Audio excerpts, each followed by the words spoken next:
Okay, so we're going to take a look at Avalon Hill's Down with the King.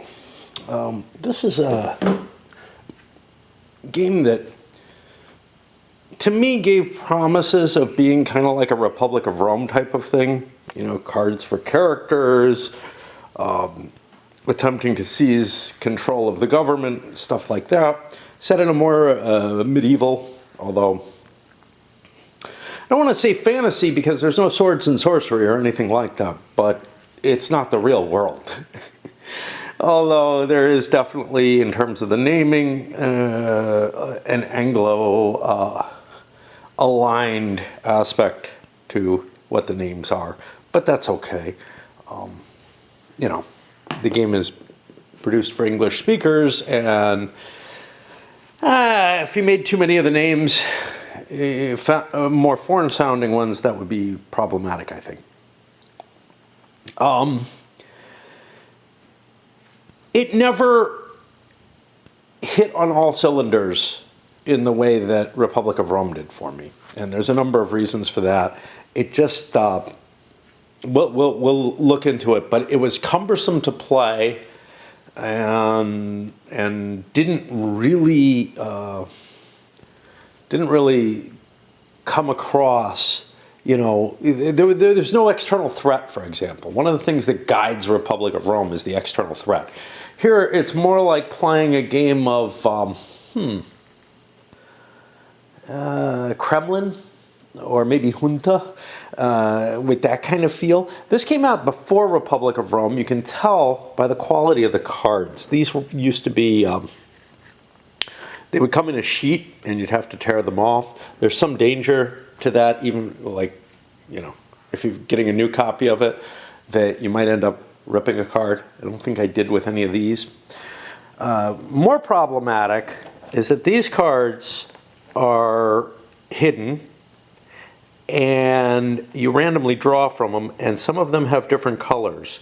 And most notably, I believe every one of these, which is always a crime, a problem if it's drawn against you, are all that pink, paler pink color, which I think is the rarer color.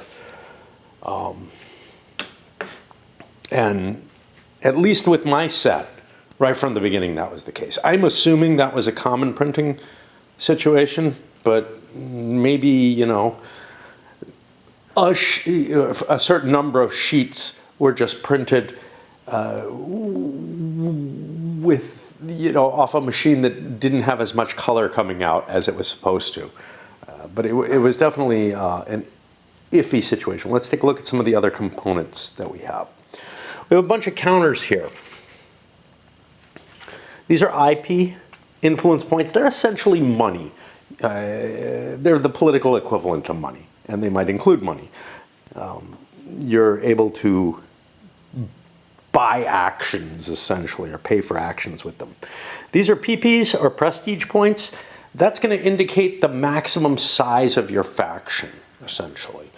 The amount of power that you can have in any given faction.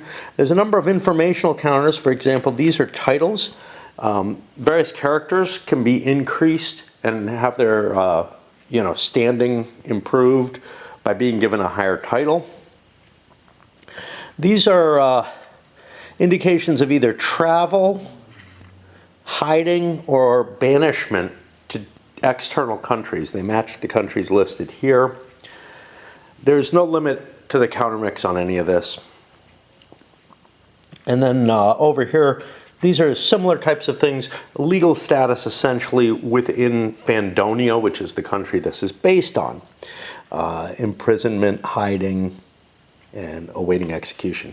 Hiding isn't really a legal status, but it's a way to avoid a legal status. What else do we have? We have a set of chits here that are numbered 11 to 66. That'll match this number on the cards and is a way of recruiting characters. Now, these four are the player characters. Those should probably have been removed from the chit cup. If you draw one of them, you discard it and get another draw. They're not supposed to be in the cup. What else do we have? We have a set of, we have these chits. These are basically opportunities, and you draw these at the beginning. You draw one of them at the beginning of the turn, and that'll allow you to attempt to recruit someone. You draw these, and they're basically like an event card that you get. So the things that are listed as event cards are more long-term capabilities that you're going to have, like not necessarily permanent, but things that you can hold in your hand and play. These are kind of one-turn opportunities that you have that you're able to play to do something. And some of them may be bad. The event cards, there's nothing in there that just fucks you over, but the opportunity chits, and it kind of feels like they're the opposite. Like those should be event chits and these are opportunity cards or something like that. Because all of these are things that you, at least, except for the Down with the King card, at least at some point in the game, under certain circumstances, might want to use. And therefore, they're things that you want to hold on to. These, however, include opportunities that you might want to take advantage of, but they also include things like gout, where you just lose your turn or something like that. That could be very rich. It's not that interesting, though, to tell you the truth. Let's look at what else we got out here. We'll take I'll take a deeper dive into the different character cards, but we have different decks of character cards here. So the Royal deck is all the people who can ascend to the throne. There's one exception there, Jane the Mistress. She's just everybody's mistress. Like all the male royal characters are sleeping with Jane, so you know, take that however you want. You might think, gee, is that just sort of, you know, a stand-in? Because Thomas the Pretender is a stand-in. He's his advantage is that he's got, or his situation is, you can't get control of him, but if you have no other royal, you can have a pretender attempt to seize the throne, essentially.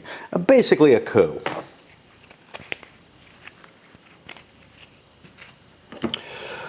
Royals have their own numbers on them, a span of numbers, again 11 to 66. Like with the characters, this is so you can roll sextile dice to get the 11 to 66 number. I forget, but there should be a name for that. I mean, everybody's used to like octal, decimal, etc. I think this one is sextile. Now the other two piles that are here are the pile of office holders. These are males who don't come with a job already, and they rank they cover all the ranks in the game, essentially. And that rank will be the prestige number here. Again, they have an 11 to 66 number as an identifier. These can be face up. They're not going to be dealt. They were at the beginning of the game. I'll go over how setup was handled. I did it because you really have no options in it, which is kind of sad. And then this is the set of non-office holders, and it includes females, and it includes basically positional characters, like there's a couple of judges, there's a sheriff, there's the general, the admiral, archbishop, and magistrate. And these all have various roles in the game, but you can control them. They're not a noble who's raised to that position. Essentially, they're commoners or something along those lines, or whatever, you know. They're just people who are not in the game in the same sort of way. You have I gotta swap batteries. Let me do that before I continue. You have a series of offices present, and some of them are basically the cabinet, these ministers, and then there's a set of ambassadorships. And at the beginning of the game, the office holder pile is going to essentially fill these out. So no player is going to control an office, and we'll get to that again in a moment. And you can see it's all males, none with, jobs like the baker or anything. I don't know.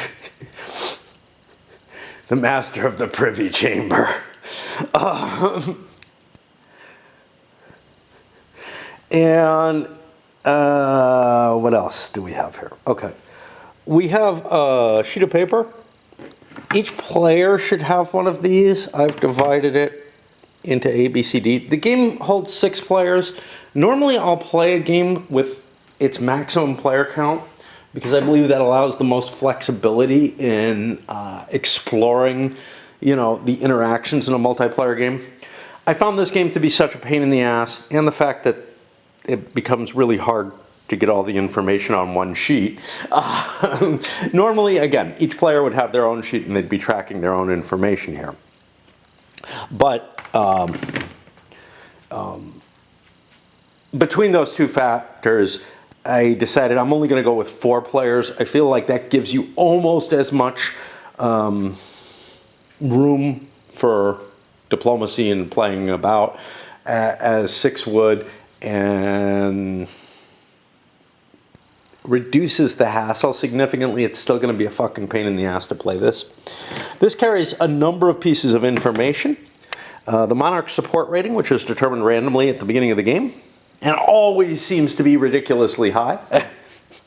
I've never gotten a shitty low one. I have not played this a lot. It was never a favorite of mine. Have I played it opposed? I don't know if I ever brought this to the proper kind of opposed situation. I probably brought it up sometimes, but for whatever reason, my unpleasant experiences with it as a solo game never made me push too hard to get people to play it. And nobody was ever all that excited about it. The only time that I know that I did was with my first wife. We played all my games once, basically. And so we tried this. But playing a 2-player is just not very exciting. So, let that temper your expectations of what my review, etc., is going to be. I have not played this opposed. And it's obviously the kind of game that would be more interesting, I think, opposed, and perhaps less problematic, although we'll see, maybe not. So like it with Republic of Rome, there's a whole lot. To play these games effectively, you have to really kind of have a pretty good grasp on what is going on and what the mechanisms of the game are. There's a lot of games that you can just sort of patch people into, and they don't have to fully understand the rules.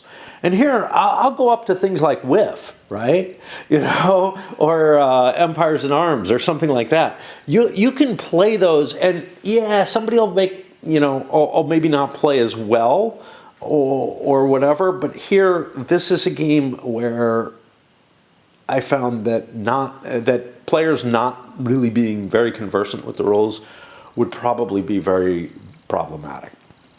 That said, there are a couple of people on BGG who've recorded 10 plays of this or whatever, which, I don't know, maybe they were just looking for the game minute, looking for the fun game in it, or maybe they came up with some kind of alteration to it that makes it better, or some interpretation that does. We'll see. And then here we keep track of, hey, if a non-royal character became king or queen, the only way that happens is if you're the consort to the king or the queen. So it should be a status of former royal consorts or something like that. Then we have these tracking places here. So here you'd list all foreign wars that are currently in play. Here you'd list court table modifiers per character. Characters who are banned from court balls. And then over here we have these tables. So unresolved political problems. Actually, I shouldn't have letters on this. I gotta find my eraser. Right. I should not have letters on that.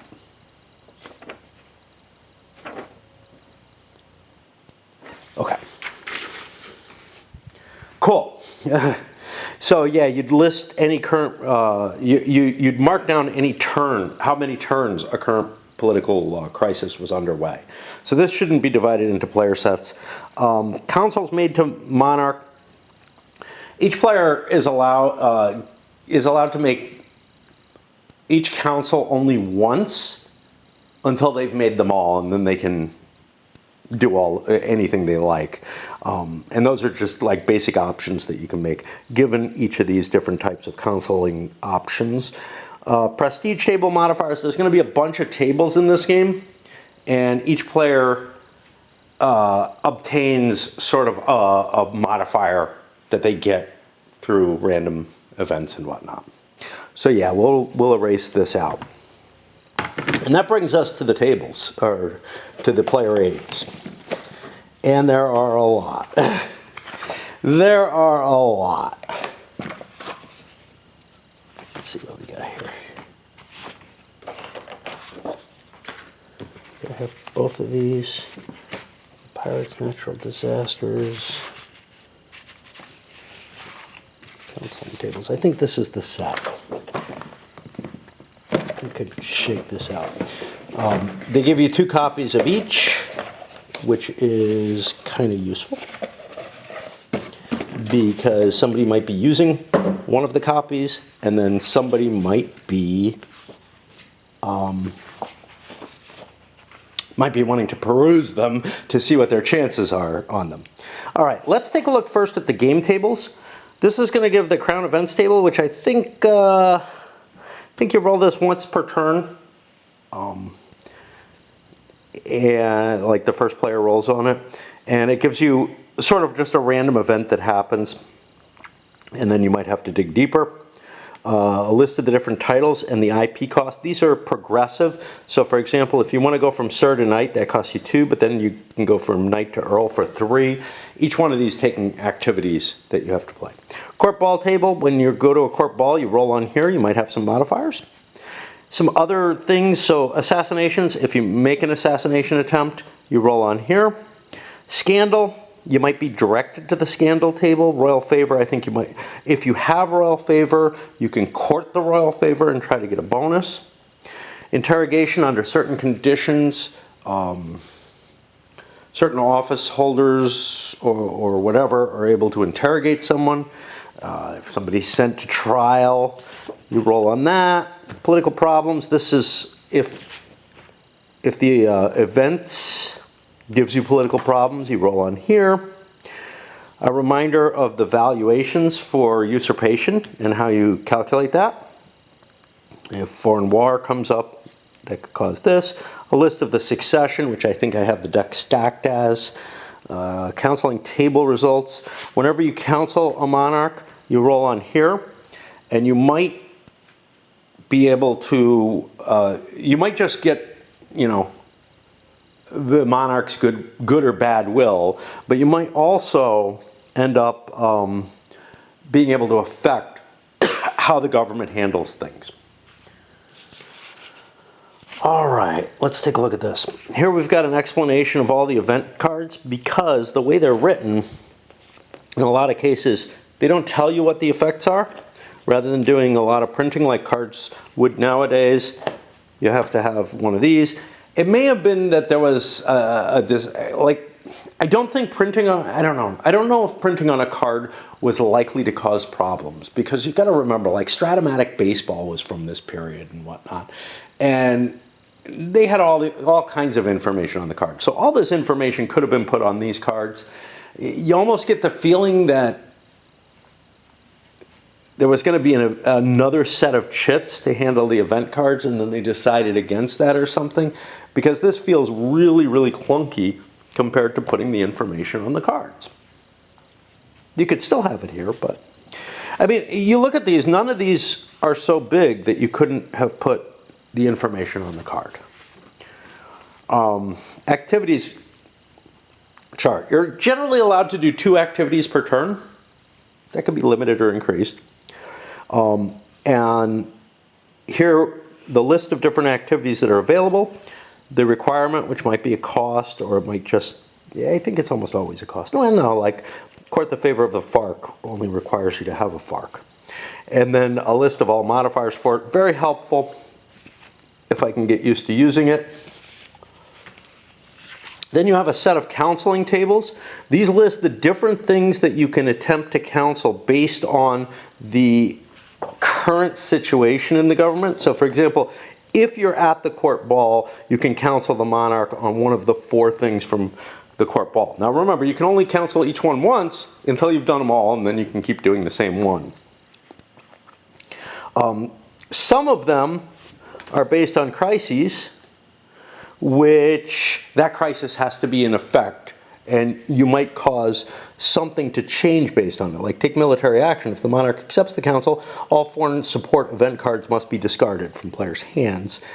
And it gives a list of roles that are able to modify this, as well as how many points they can modify it by. They're all ones, so I don't know why there's parentheses around each one. And then we got another set of the same. These are not the same. These are just different counseling tables that you can have. And finally, you have prestige tables. At certain times, you can choose to roll on one of these. It may come with a cost. For example, socializing costs you 1 IP.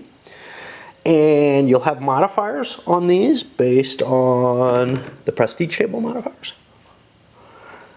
As you try to do one, you might get better at it, or you might get worse.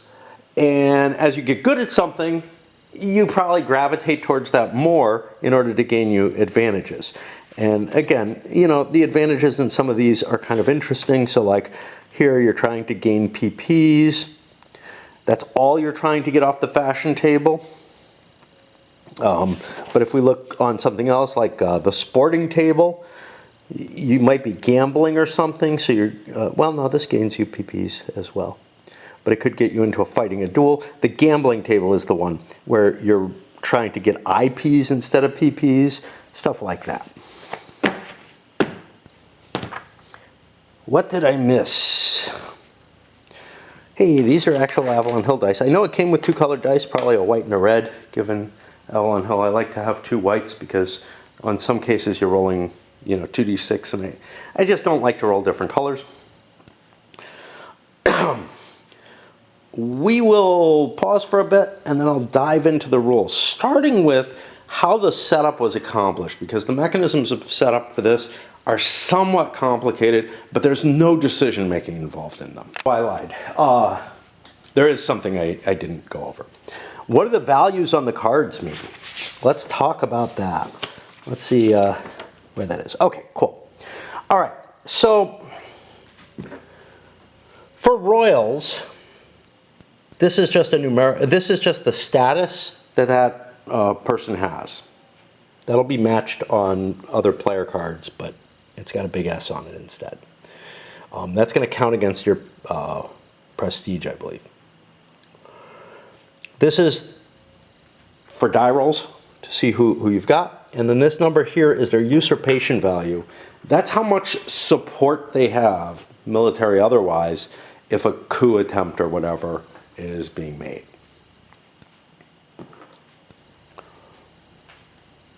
That's just inherent in addition to anything that they get off like monarch support or cards that are played or whatever. All right, let's look at males. Males have an ID number as well, and then they have their status rating as well. They don't have an S next to it, they just have a number. And that is equivalent to their title, essentially. So like, all sirs have a rating of 1. And players are either sirs or ladies. All sirs have a rating of 1. Then the other 2 numbers, the top number is an ability rating. This is similar to the rating in, there's a similar rating in, Founding Fathers. The less well-known Founding Fathers, but the more wargamey one that Rick Helly made. Really, really good game, by the way. I suggest you play that instead of this. I wish I was playing it instead of this, but I got too many unplayed things. And then the number below that is the dueling rating. And that's only going to come into play when you perform duels. What does the ability rating do? Okay, if you hold an office, your ability rating is going to be your capability of resolving an issue that comes up that applies to that office. And for the sirs, they all have similar numbers. So you see, this guy has a 6, but these guys have 7s. They're not going to go too far off that 7. We actually, the 2 player characters are kind of crappy comparatively. So there's a situation there where you have, there might be some variance, there might be some asymmetry involved in there, but there are characters who are just objectively better. So for example, Sir Richard with a 4-3 is just better than Sir Robert here. You might argue Sir James is better because he's good at dueling. Probably not. It's probable that the ability is more important. But anyway, that's just something you get to here. And so Sir Guy with a 7. Wow, he's really good. Sir Geoffrey is just objectively better than Sir James, right? His numbers are just at least as good. Okay. Then for females, well, females can't hold offices and they can't duel. They have the same numbers as the male for status and ID, but their other thing, the only thing that women are valued for in this is their capability to seduce. And again, there's an objective difference. The only value Lady Melanie has is her seduction of 5. Lady Margaret, same thing. The only one she has is a seduction of 2. She's just worse at it. And so in terms of play balance and whatever, the luck of the draw in terms of your characters feels like it could be a pretty major effect in the game. Truth is, there's going to be a lot of luck elsewhere. It's probably not as big a deal as you think. It's particularly troublesome, though, with the females to me, because they only have 1 value in the game, which is kind of limited, to tell you the truth. It's not all that useful across the board. There's only one thing they can do. It would be like if there was a male who only had a dueling rating.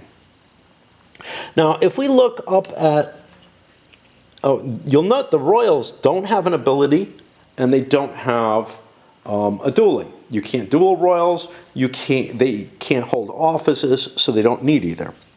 If we look at the non-office holders, some of these are a little bit different. So let's take a look at the second judge here. So the second judge has an ID number. He does not have any prestige, and he has a range. That range is a special case for judges. It's just if there's going to be a trial, you roll a die to see which judge is used. The sheriff here, he has a dueling number but no office value. Another judge. Yeah, the rest of these just have a dueling rating. But then we get to the archbishop. He has no capabilities at all, but a hell of a lot of prestige. And same thing with the magistrate. So you can't duel those characters. There'll be exceptions listed in the rule book, and that'll feel kind of, like you've got this cumbersome, lots of little special case rules. But the truth of the matter is, the special case is clear on the card. So that shouldn't be a big concern.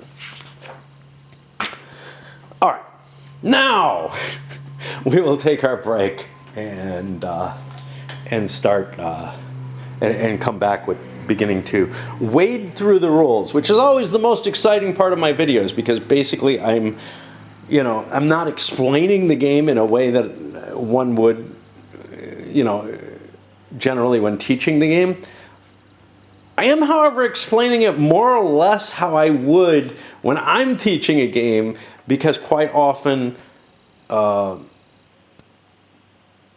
least in situations that I've been in the past, quite often I don't know the game. Like, we would pick what game to play out of my collection or out of whatever was brought, and if it was one of mine, I couldn't prepare to explain the rules to 4 or 5 games, and I always wanted to bring things we hadn't played recently.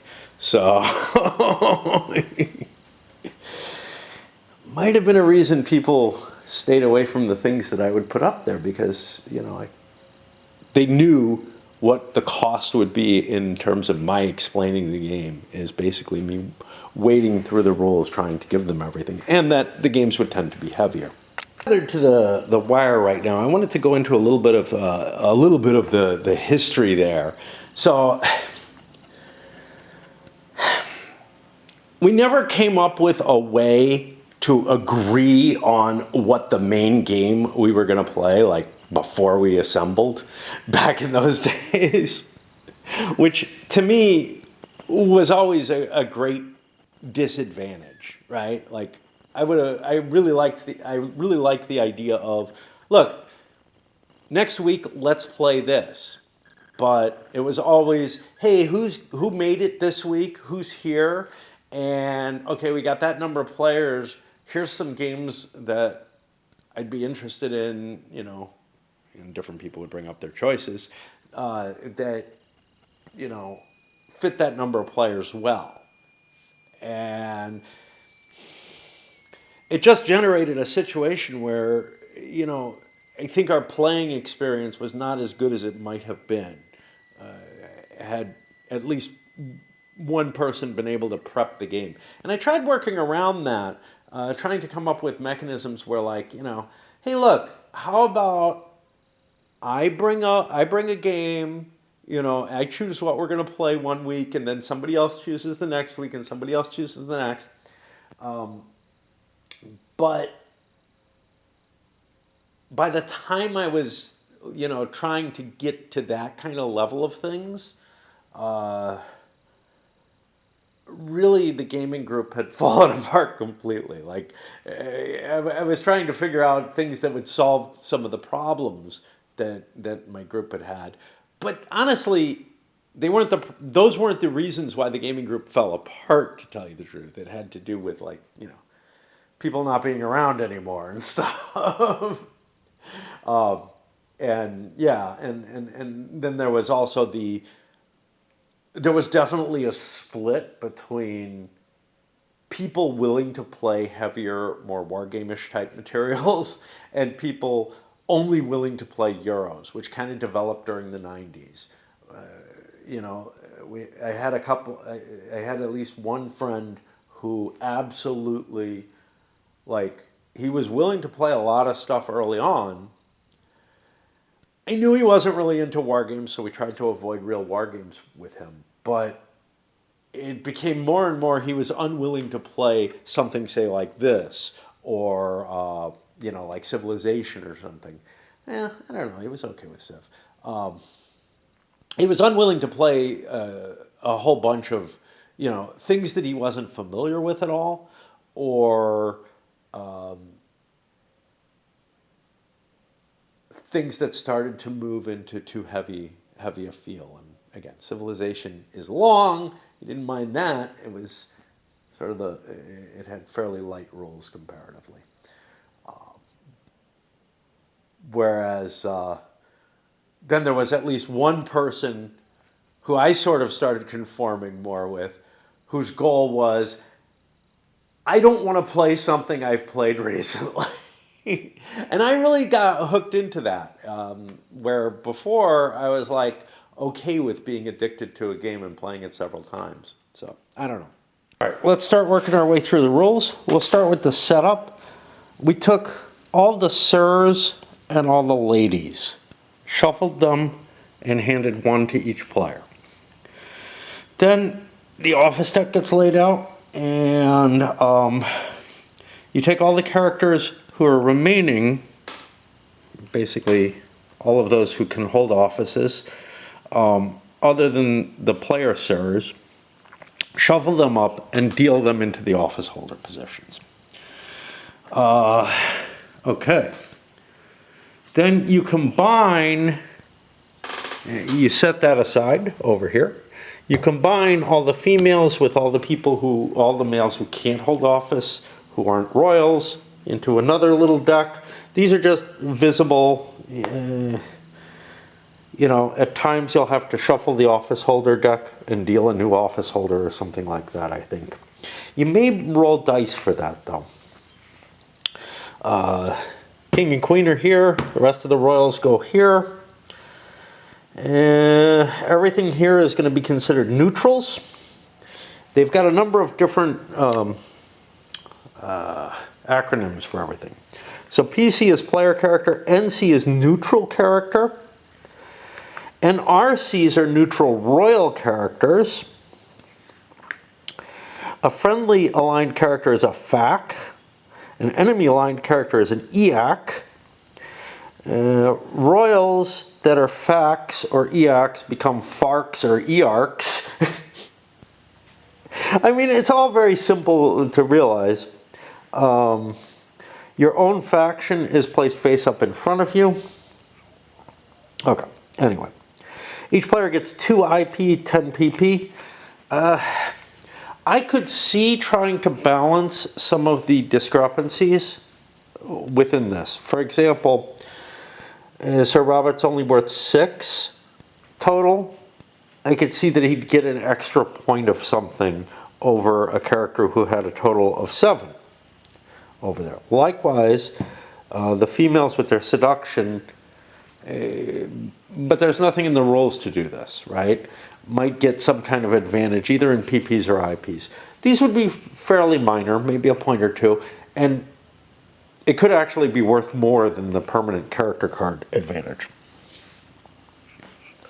One player rolls the dice to get a dice sum.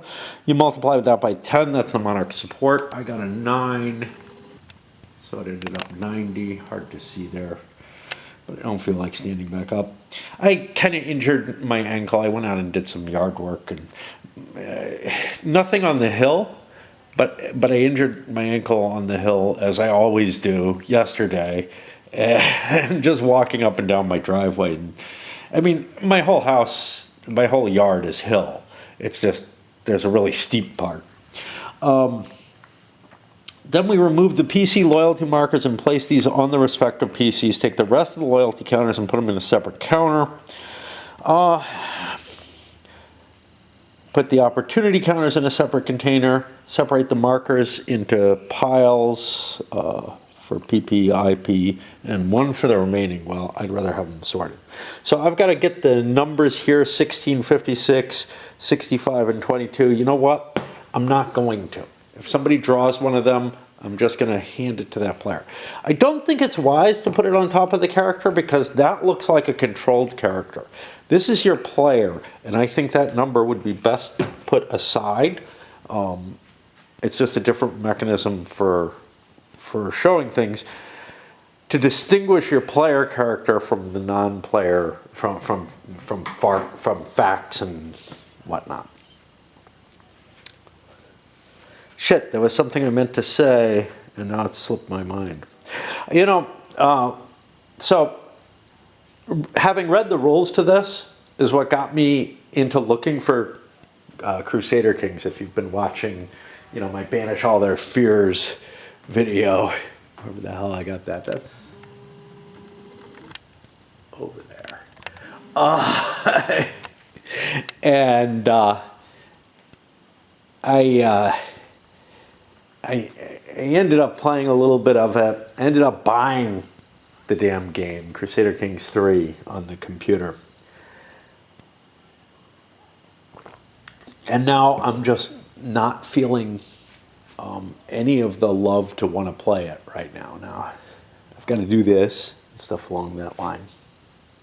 Like I said, I give you a lot of personal stuff if you're drawn to my channel by this exciting game. You know, it's funny, I don't give this warning on things that, like, wow, you know, like DAC, that a lot of people are going to watch, people who've maybe fallen off watching my videos and whatnot. They're like, oh, wow, that's one I really wanted to see, or whatever. But this game, I have the feeling that there are very few people who are going to watch this who aren't already established viewers. Who knows? Somebody may see it on sale or whatever and be like, oh, I want to know more about it. Let me see some of it. Yeah. I don't think there's another video on it. I didn't actually look. All right. Oh, so yeah, the goal of the game. I should have gotten into that before I got into this whole prepare for play stuff and catching into the rules. The goal of the game is to topple the king and get your own FARC, friendly aligned royal character, to be king. Now, you have to do this through a usurpation.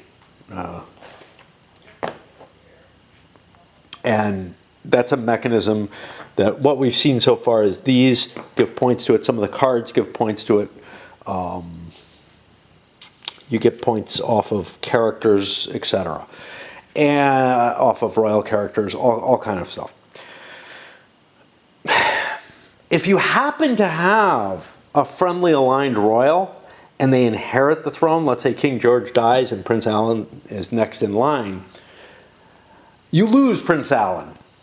If he's married to someone, you lose who he's married to as well. If he's married to your PC, he divorces you essentially. Or, you know, I mean, essentially you're no longer married. Whatever you want to say about that. There's no real mechanisms to show those kind of special cases.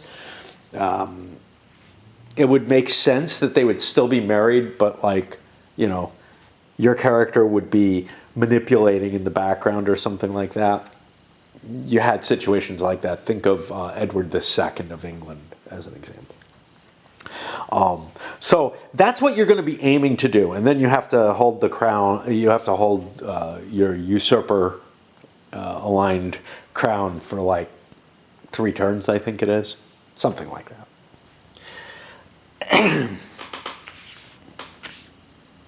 When did this sucker come out? Do we have...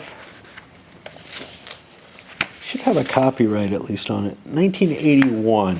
And I'm pretty sure that Republic of Rome came out later than this. You can kind of see where like some of the concepts that were developed here got kind of pushed into that much more, first of all, historically, you know, aligned type of game. But this was more of a, you know, there was more freedom to kind of play around and make different types of games if you were in a more of a fantasy element. The feeling being that you could like, you were aiming at a different target audience than the normal war games were. So while some fantasy games tried to mimic war games and, you know, give you either a tactical or a strategic situation within a fantasy realm, others tried to go off in other directions. And this is kind of where cool shit happened in the gaming community as a whole, in the adventure gaming community, because you know that's what this was actually billed as. They didn't want to. They included war games in it, but they didn't want to limit it to war games. And the thing is, ideas that would come up in this sort of freer element started influencing some of the war games or some of the historical games. So something like Republic of Rome could happen because something like this was tried first and somebody was like, hey, why don't we do this? I would have what I always desired was something that was kind of like this. And I tried to make it myself. Something kind of like this that established character relations and whatever, but handled it in a historic medieval situation. And handled it, you know, with more of the details of the historical type aspects of it. And that's where the Crusader Kings link comes in, because the game I was trying to make eventually got made as a computer game, essentially. You know, something that handled, you know, interpersonal relationships the way Kremlin, say, does, and all kind of stuff like that. that I really had as a great idea, but it's really hard to actually manage the game. Probably someone else had the idea before me. Here I'm thinking, the design, the initial design for Popes and Princes. I don't remember who did that. All I remember about it, there's one name I remember who's associated with SPI, is Stephen Tihor. He made a computer version of Popes and Princes, which was really like an Empires of the Middle Ages. It was essentially Crusader Kings, but it was some sort of, it was a board game, but it was like the rules weren't there. It was more like a set of notes for a board game. And I always wanted to get it and compare and combine it with things like Blood Royale, Empires of the Middle Ages, all kind of stuff like that, to come up with Middle Sea, which is sort of a diplomacy-like game where you have individual families represented. Kingmaker. And I wanted to meld that all into some grand concept. And honestly, it's one of those things that, is just, there may be a way of cutting the Gordian knot, essentially, but it's impossible in my view. On the other hand, I've seen things that are impossible being done, right? EU was one of them, where, certain compromises had to be made, compromises that I would not be able to make in order to get the game to work. Anyway, let's talk here. So, the sequence of play to the game. You randomly determine who the first player is. After that, it's going to proceed clockwise. Now, I always go counterclockwise just because I'm half-assed. We're going to make this guy the first player for the first turn, but after that, it's going to be random, whatever.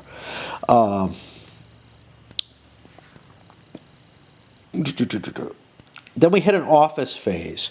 At this point, the offices have to be filled, and we'll go into that, how that's done. Political problems phase. Oh, somewhere, yeah. If there's any currently active political problems, the minister, the officer in charge of that problem may try to solve it.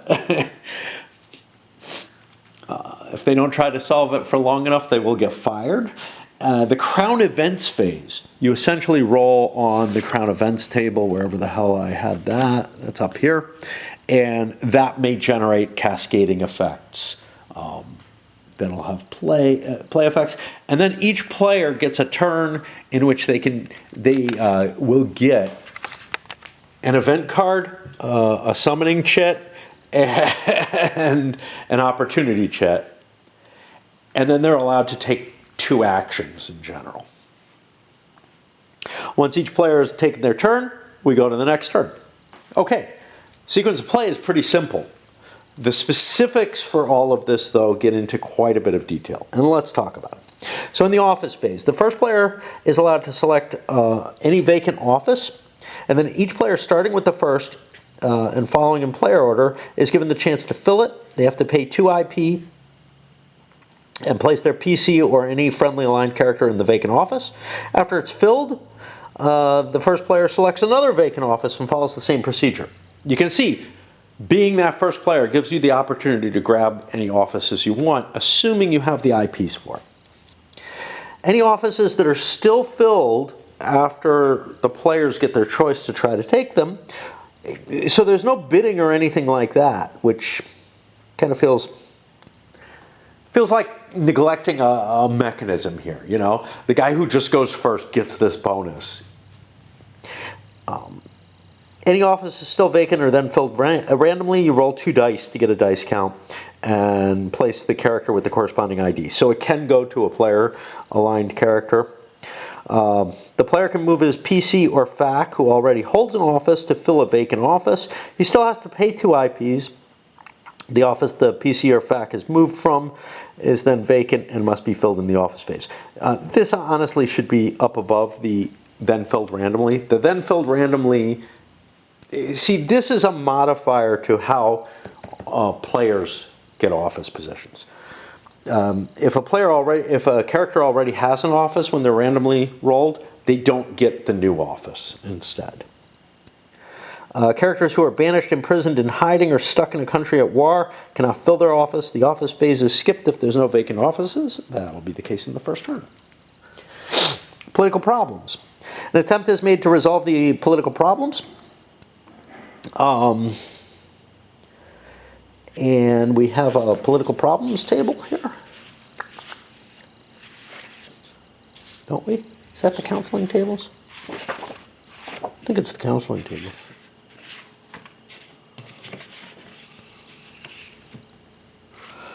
Okay. The first player selects the order in which these attempts are made. The minister who must resolve the political problem and the ministers who can modify are listed on the political problems table. Yeah, this is the office table. So some of the offices have political some of the counseling tables have political problems listed on them, right? No, I'm lying. It's got to be here. Okay, political problems table. Yeah, here we go. So this is where you roll to generate them, but that doesn't happen yet. So let's say there's a banking crisis. The Minister of the Treasury is responsible for this, and these other ministers are allowed to modify his chance of success. So if there's a problem, okay. The first minister must resolve it, and the ministers who can modify are listed in the political problems table. The political problems phase is skipped on turns where there are no political problems. Now what's important here is this happens before the Crown Events phase, and it's the Crown Events phase that generates additional political problems. An attempt must be made to solve each unresolved problem each turn, but only one attempt can be made to solve each problem each turn. If the minister who's attempting to resolve the problem is a neutral character, the first player makes the attempt. If it's a PC or fact, the respective player makes the attempt. Neutral characters always have to attempt to resolve the problem. PCs or facts can choose to let the problem remain unresolved. This counts as an attempt to resolve the problem. If there's no minister in the office, the problem is automatically unresolved. In order to resolve it, you roll a die and compare it to the minister's ability rating. That's the second number, right? Let's check. No, it's the top number. Because Sir Drew, this old kind of foppish looking guy, is really, really bad at dueling and really good at resolving problems. Okay. I have to look for exemplars to understand this kind of thing, right? Whereas this kind of younger looking guy in armor is going to be good at dueling, right? Eventually, I'll get used to where these values, what these values represent. Now, consider component-wise. First of all, the counters. This is Avalon Hill, right? They were maybe not the best components of the time, but they were sort of the big company that had decent components, and they had shitty side-mounted counters, not a lot of thickness in them. They didn't put as much into some of their fantasy games as they did into maybe some of the top of the line stuff. The cards, compared to today, where every game comes out with like poker quality cards, essentially. Yeah, just really, nice quality cards. It's really amazing. To me, the cards is the biggest thing because, honestly, although the actual cardboard counters have improved, I think, overall, there were companies that were putting out pretty good stuff back in the day.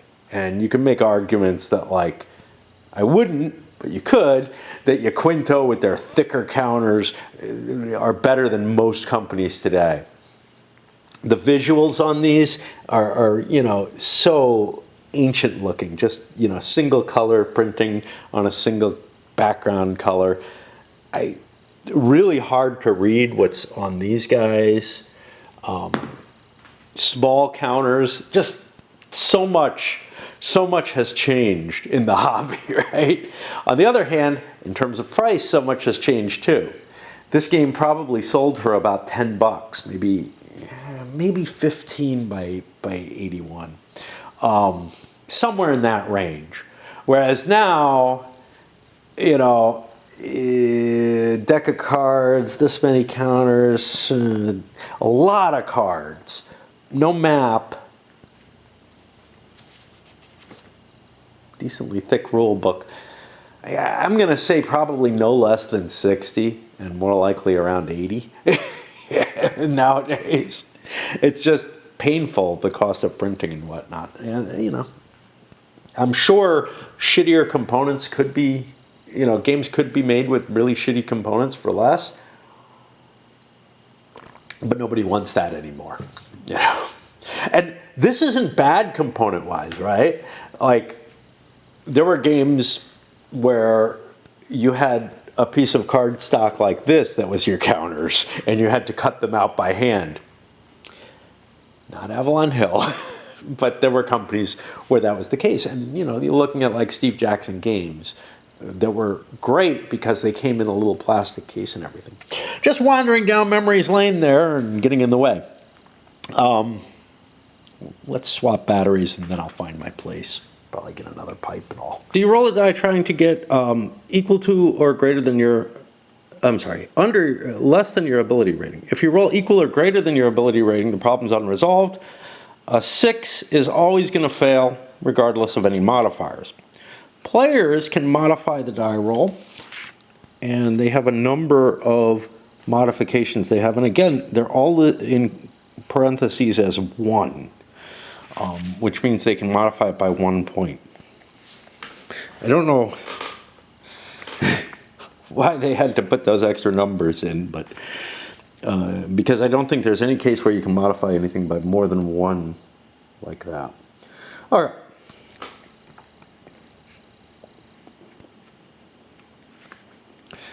So if the minister is controlled by a player, they're allowed to add or subtract 1 to the die roll. I don't know how much it really matters for order. It's not really defined. So here's the thing. The order in which players declare that they're modifying has no effect on whether or not the situation is going to be successful in and of itself. But it does have a potential effect on the diplomatic aspect of it. Here's what I would do. Something like I would do with Pax Britannica, which is the person trying to modify it asks, is anybody modifying it? Does it count to a slow count, you know, to 5 or something like that? And if nobody chimes in, he can roll at that point. If people do chime in, takes those modifiers into effect and asks again, you know, is anybody else going to modify? Another option would be to go in player order, which, you know, or turn order or something like that.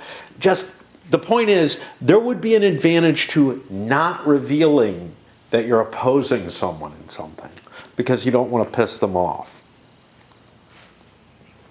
You could also do it secretly.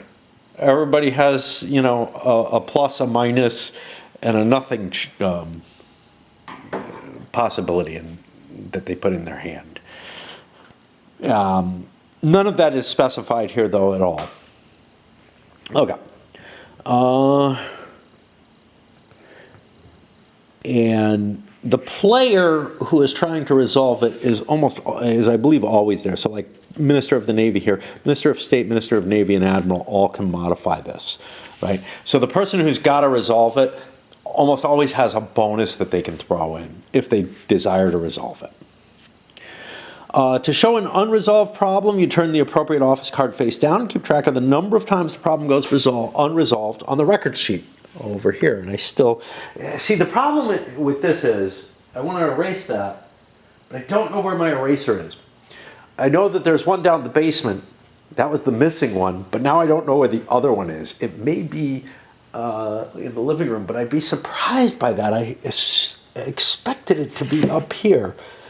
I just can't keep track of things. I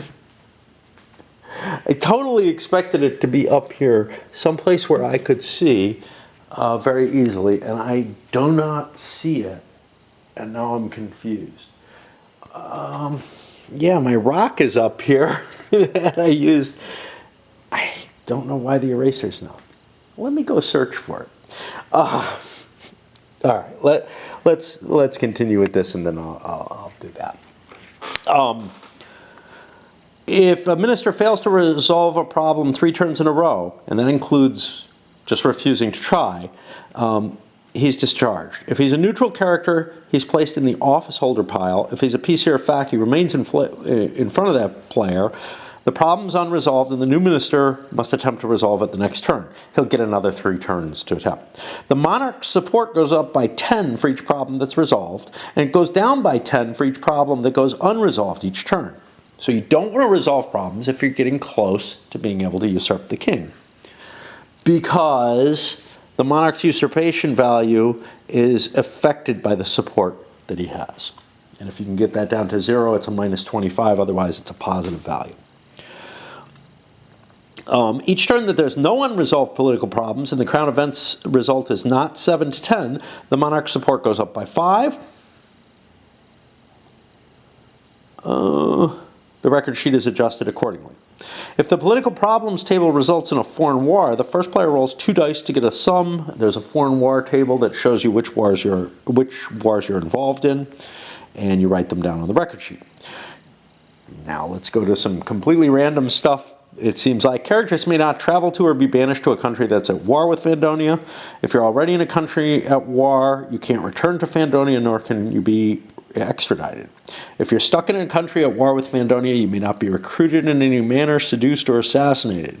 A character accused of a wrongdoing, sent to a hearing, or sent to a trial is not returned to Fandonia until the war is over. A character may not acquire a title, attend a court ball, or fill a vacant office. The character in hiding may not be extradited. A player may not count a character's status rating during a usurpation attempt if the character is stuck in a country at war with Fandonia. Each turn a player's PC is stuck in a country at war with Fandonia, the player loses an entire player turn. The ambassador to a country at war with Fandonia is also stuck in the country unless he dies or is recalled. If the ambassador dies or is recalled, a new ambassador may not be appointed until the war ends. This is kind of weird. Like, if you cut diplomatic relations, there would be no ambassador. If you maintained them, you would probably still be in the same kind of contact as you normally would be. It's kind of odd to say, yeah, you're still the ambassador, but you're not going anywhere. A player may not use an ambassador who is stuck in country at war to counsel the monarch.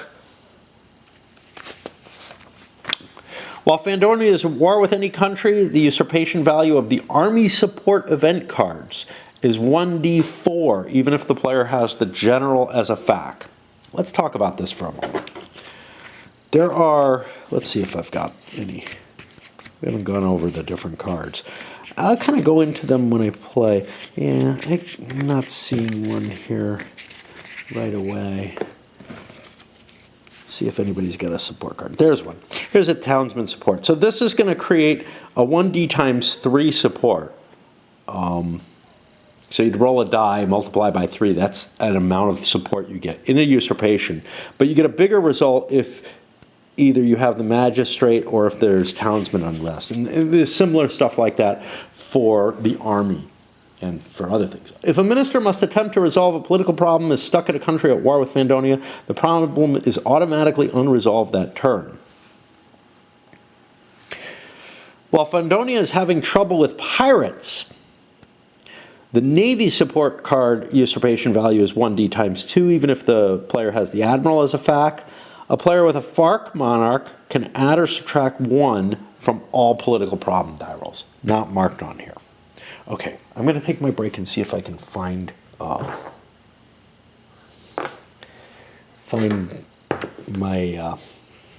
eraser. Apparently I'm only allowed to have 1 eraser at a time. I went downstairs. This was the missing eraser back in the DAC era. Oh, this fell off. Now I can't tell them apart. That's much worse. This is the missing eraser from the DAC period. It was in my Gloomhaven stuff.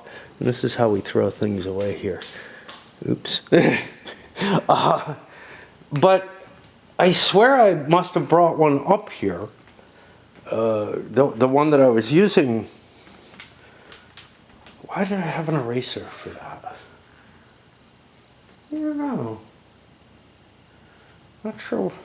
Like, I don't think I penciled some stuff in, I guess. I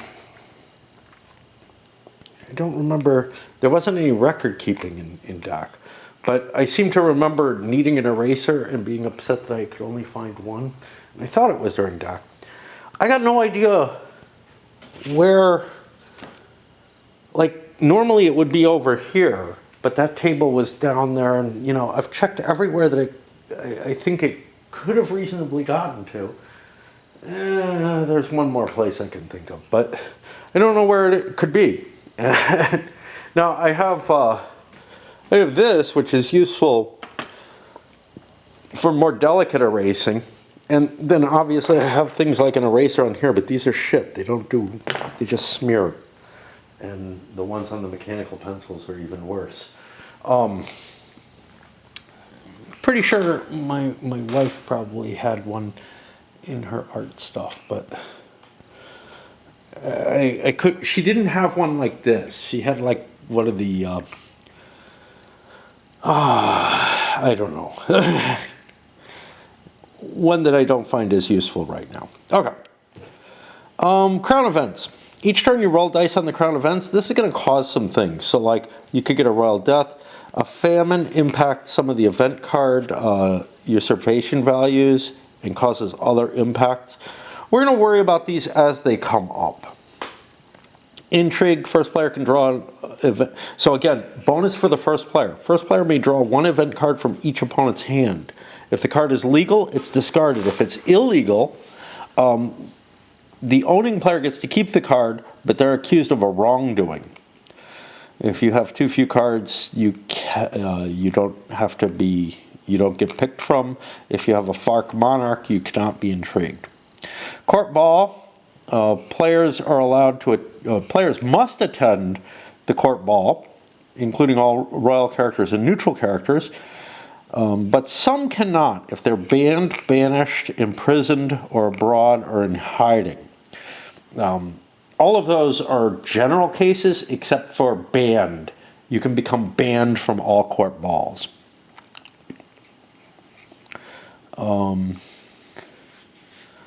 You might contain a modifier to your court ball capability. Just like you would to the prestige tables and whatnot, you can become good at court balls. Any player who rolls an 8 or higher can make a free counsel to the monarch. That's included in the table, I believe. So if you draw a ban, you are banned unless you have a henchman, in which case you can cause your henchman to suffer the ban instead. Henchman's an event card. It's something you play on one of your friendly aligned characters, and it basically means that you can, almost no matter what you do, you could blame them. It's kind of fucked up because it's really horrible, right? So like in today's events, Michael Cohen was Donald Trump's henchman. So Trump sleeps with a porn star, pays them off, illegally hides that funding somehow. Might be, questions as to who committed the actual crime there. Was it Weisselberg and Cohen, or was it Trump himself? That's what's being determined. And Michael Cohen goes to jail for it all. But, it can be stuff like you're counseling the monarch and somehow your henchman gets blamed for this. The henchman doesn't have the right to counsel the monarch. Oh, sorry, sire. Sir Richard said this was a good idea. I was just passing it on to you. Okay, anyway. Just kind of an amusing thing that fits in. Political problems.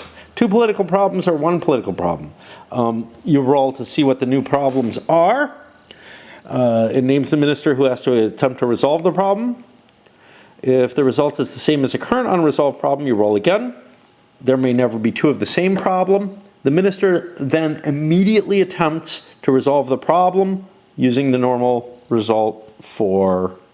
mechanism for resolving problems. And I assume the normal penalties, etc., for it. And in fact, if you're able to resolve a problem, so see, you get 10 for each problem that's resolved, and you lose 10 if they're unresolved each turn.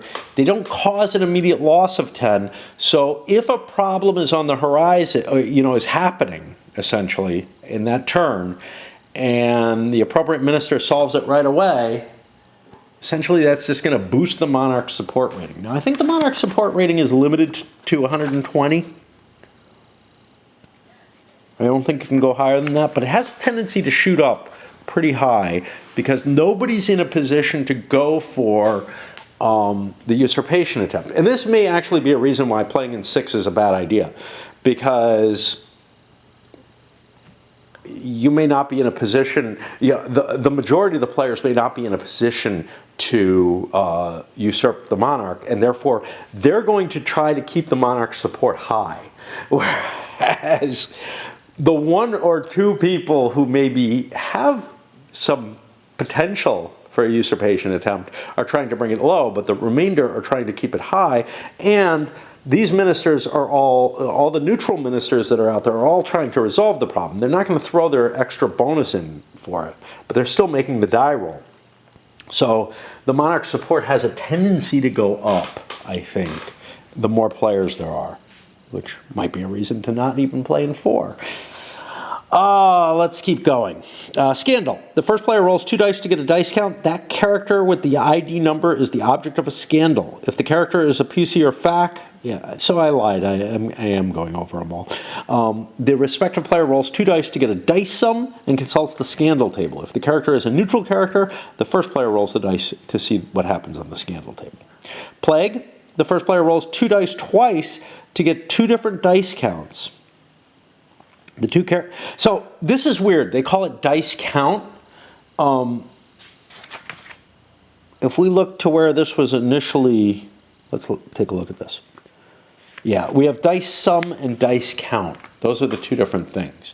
Dice sum is how you would normally roll dice. Dice count is the 11 to 66 sextile number. So what do you got here? Roll again if the second count is the same as the first. The 2 characters with the corresponding ID numbers die. PCs and characters who are abroad may not die as a result of plague. If a dice count corresponds to such a character, roll again. No counseling is allowed this turn. Now, everything except royals who die don't die permanently. They in something like, very much like in Republic of Rome. If your player character dies, you lose all advantages the player character has, but you get his heir. If some other character, including, whatever it is, dies, it gets put back in the deck. Just to give you an idea of how that's going to go. Royal succession. An RC can die as a result of the Crown Events table, an assassination or usurpation. RCs who die are permanently removed from the game. When a monarch dies, they have to be succeeded. The RC who's next in line becomes the monarch, and Thomas and Jane are not eligible to succeed. When a new RC succeeds to the throne, the RC's alignment card is permanently removed from the game because the RC can never be a FARC. That's going to be a card in the event card deck. There is none for King George. Each player must discard 2 event cards from their hand. The turn then ends immediately as all players are in mourning, and play proceeds to the next turn. The crown events for the next turn is a court ball, because everybody has to go to the wake. This procedure is not followed when the monarch dies as a result of a successful usurpation. Wow. Okay. Player turns. Each turn beginning with the first player and following player turn order, you do 3 steps. First, you draw a loyalty, an opportunity, and an event card. And then you can do 2 activities. Third, you can counsel the monarch. These steps must be performed in the order noted. Loyalty counters are going to have a number on them that corresponds with one of the numbers of one of the characters in the game. This is The ID number, if the character you may make this character your FAQ as an activity. If the character becomes a friendly aligned character, the counter is placed on the FAQ's card. Note, that's the same way that you would note your player character. So what I'm going to do is the player character does not have his number there. If those numbers get drawn, I'll put them over here or something. FAQs must always have their loyalty counter placed on their card. If a FAQ dies and becomes a neutral character, the loyal counter is returned to the counter container. If the character becomes an enemy-aligned character, the loyal counter remains on the character, like if you steal a character from someone else. There are no loyal counters left in the loyalty counter container. You just gain an IP for it. Opportunity counters, not event cards. Okay, so like we do loyalty counters, opportunity counters, then we go to the activities, and then we go to the event cards with a list of what all the event cards are. All right, opportunity counters. You draw one from the game each turn. It allows you to perform a certain activity or prevent a player from performing one. The counter is returned to the opportunity counter container at the end of your player turn. It's a limited capability, as opposed to event cards, which, again, you can hold till the end of the game if nobody steals them from you or you don't use them. Okay, there's any activity. This allows you to do one of the list, which is not any. Render a pardon, announce an amnesty, conduct an assassination, expose a scandal, escape, extradite a wrongdoer, intrigue an opponent's card, recruit a character by treachery, or seduce a character.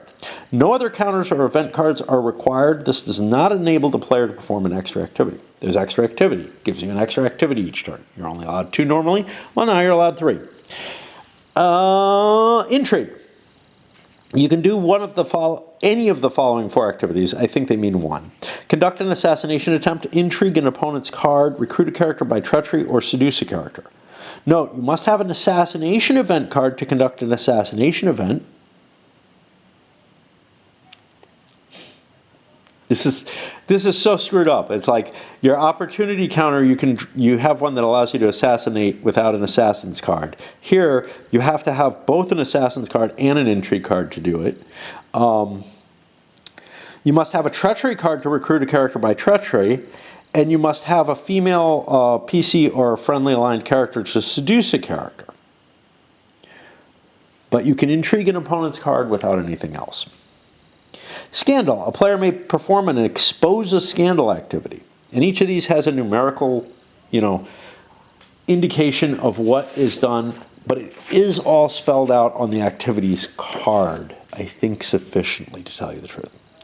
Favor. A player receives 1 IP. In addition, if the player performs court the favor of a FARC, this is an attempt to get extra bonuses from one of your aligned royals. You can add 5 to the royal favor dice roll. Duel. You may not perform any activities this turn, but have to designate either your PC or a henchman to fight a duel.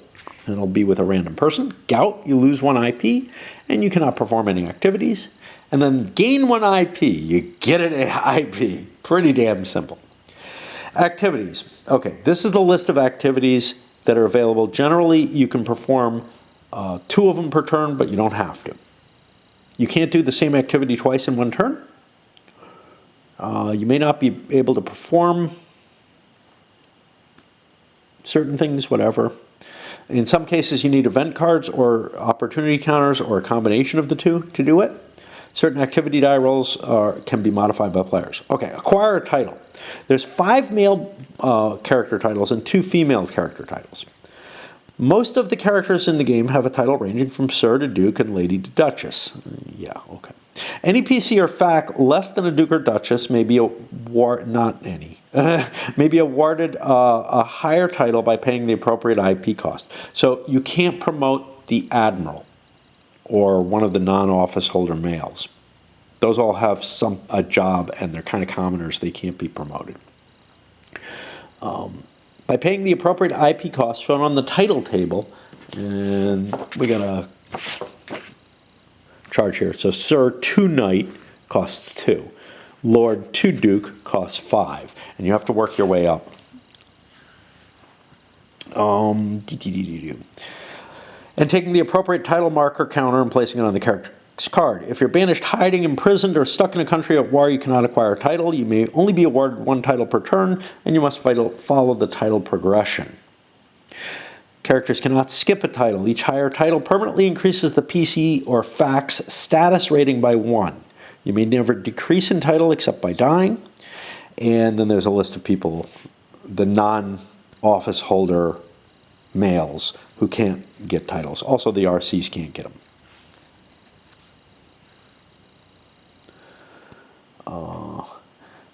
Any number of characters may acquire titles in one turn if a player performs the acquire a title activity. So it's actually acquire titles. Now, getting titles for your PC is great. Getting titles for other characters is not necessarily good because their status counts against your PPs.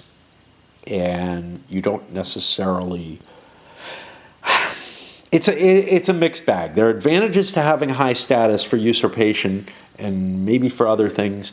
There's the generic disadvantage, though, of the amount of status that you can have under your friendly aligned characters is based on your PP.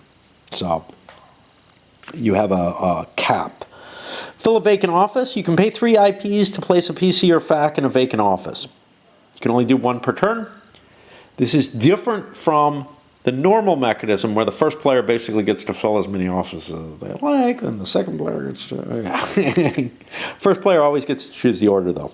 Become a Monarch's Counselor. You can play a Monarch's Counselor event card and make your PC or FAQ a Monarch's Counselor. You put the card under the PC or FAQ. If you're an office holder, you cannot be a Monarch's Counselor. If you become an office holder, you lose the Monarch's Counselor to the discard pile. But normally you cannot voluntarily discard it. Court the favor of a FARC. If you have a FARC, you can attempt to gain his favor. If you have more than 1 FARC, you must state which one you're courting. You roll 2 dice. Get a dice sum and consult the royal favor table. You may play. Any player may play a treachery to subtract 2 from the die roll, but only 1 can be done. If you have drawn a favor counter, you can add 5 to the die roll. Render a pardon.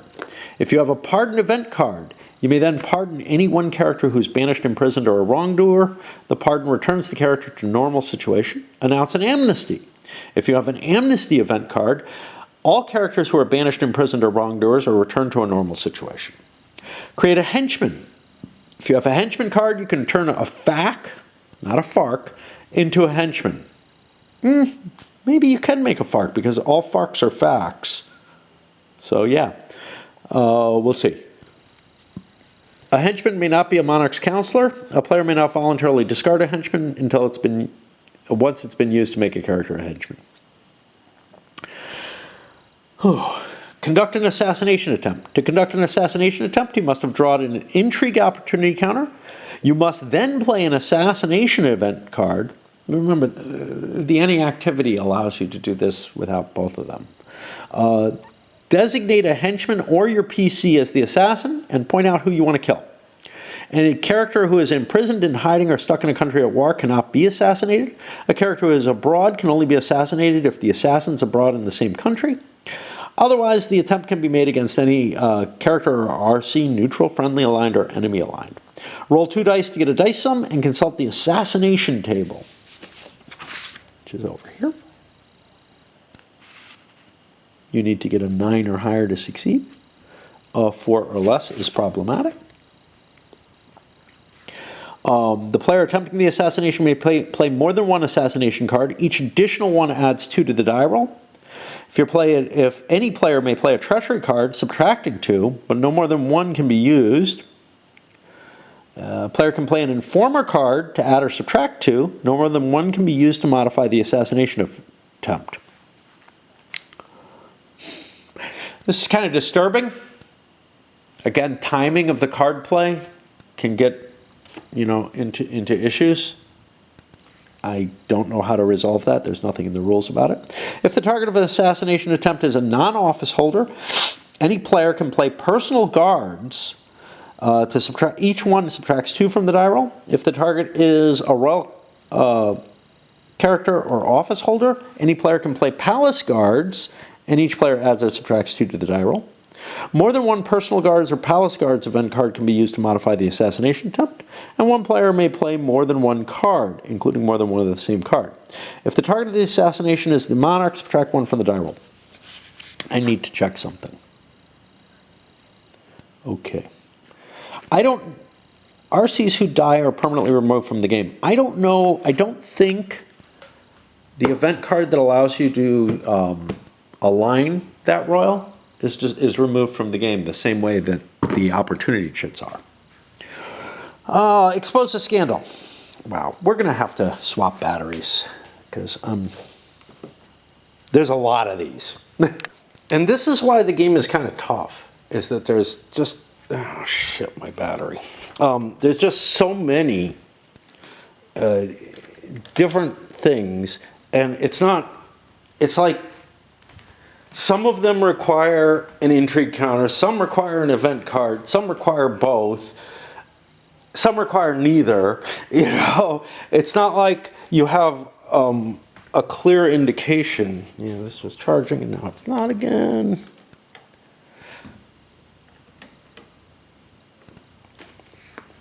It's not like there's some singular thing that tells you, can I do this or can I not, other than the entire activities chart. So you basically, you know, go down the chart, and what you find is there's a handful of things that you can regularly do, and then you realize, okay, I need something for all these others. The chart is not organized in a way that makes it particularly easy to tell. I mean, you can look down the requirement, right? But like here, you know, this is just a cost, this is just a cost, but this requires a specific card. This requires that you own a FARC. This requires a card. You can see that it's like, it's just scattered about, and it would be really useful if they had like divided it up into activities that don't require anything, activities that require an opportunity counter, those that require a card, those that require both, you know. And, you know, if you get the special case of the any activity counter, I guess you have to look that sucker up. But there would have been room that you could have put that there. Okay. Expose a scandal. To expose a scandal, you must have drawn a scandal opportunity counter. And it's just like, it makes it really hard to play, is all I'm saying. The attempt can be made against any character in any situation, neutral, friendly, aligned, or enemy aligned. RCs can never be the object of a scandal. Tell that to the British Royals today. Randy. Roll 2 dice to get a dice sum and consult the scandal table. Over here. And we can see so here's the thing.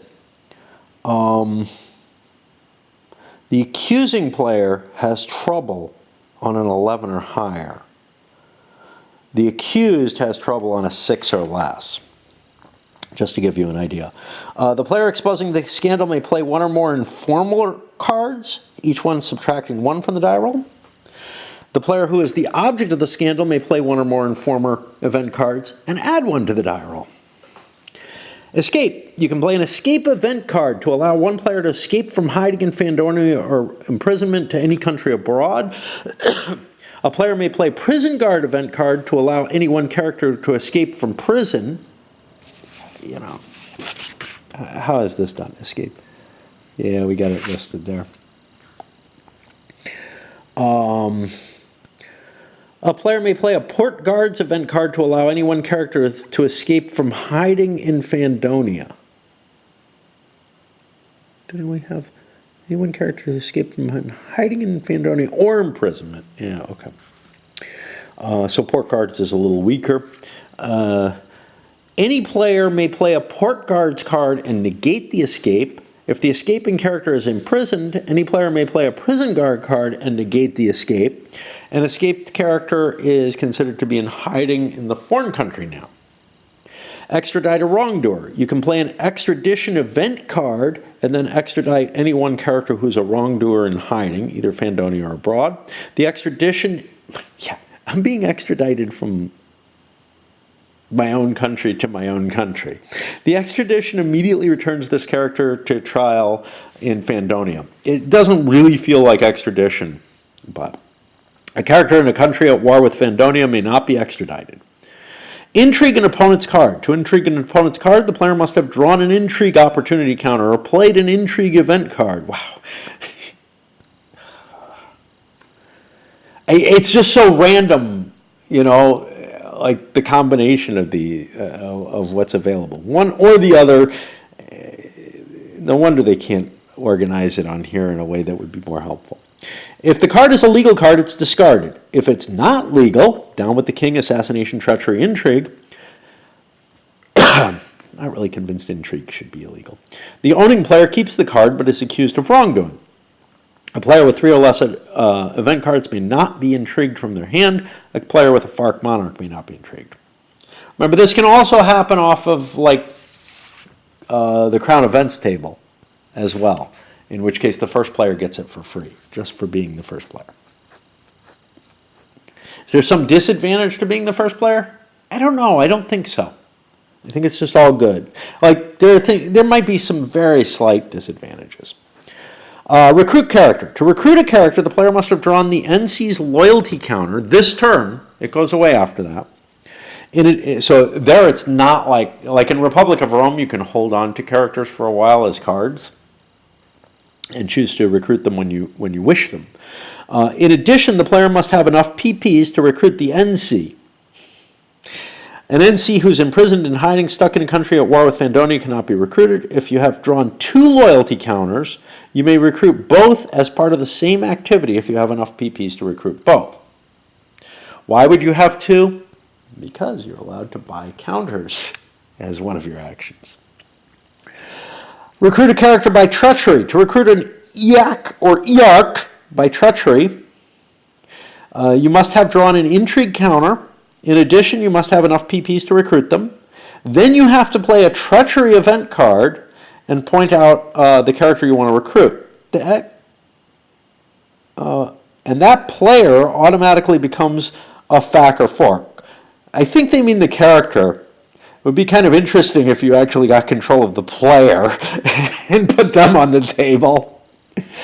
A character who's imprisoned, in hiding, or stuck in a country at war with Fandonia cannot be recruited. A character who's abroad can only be recruited if the player's PC or henchman is also abroad. Married, you're very seldomly abroad. Like, the only reason you'd go abroad is if you wanted to do something with the ambassador, like recruit them or something. A character who is abroad can only be recruited if the player's PC or a henchman is also abroad in the same country. Married characters may not be recruited by treachery. King George or Thomas may not be recruited by treachery. A FARC monarch may not be recruited by treachery. You can't recruit a PC either. I don't know if it said that. Seduce a character. Seduce a character, you must have drawn an intrigue opportunity counter and have a female character. Now this is powerful, actually. So when I say, wow, the females may be weak, yeah, but they have, their one capability is actually very potent. But not if you're Lady Margaret with a 2. In addition, the player must have enough PPs to recruit the character. You may then point out any male enemy-aligned character or neutral character, except for the Archbishop or a married male, because there's no such thing as cheating in this game. Married females may not perform seduction attempts. I guess it comes up with that Mary Fucker Kill or whatever.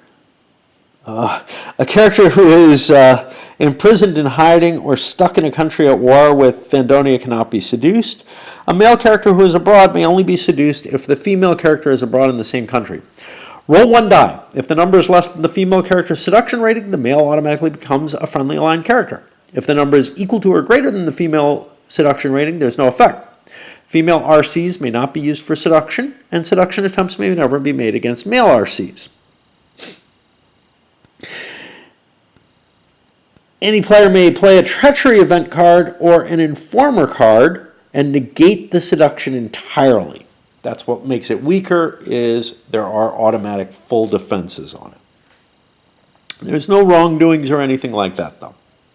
Hold a wedding. You may only marry two characters if one has proposed to the other and the proposal has been accepted. The player must have enough PPs to marry the characters if the marriage will increase one of the character's status ratings. Both characters must be in Fandonia, and neither can be imprisoned or in hiding. If a player performs the Hold a Wedding activity, any and all players who choose to attend may. Each player who does attend, not the hosting player, must consult the socializing players. Players must modify this with any existing modifiers they have. This die roll is not an activity and doesn't cost them any IPs, so it's kind of a bonus. Any new modifier is added to the player's current modifier. There's going to be a lot more rules on marriage, so don't worry about that.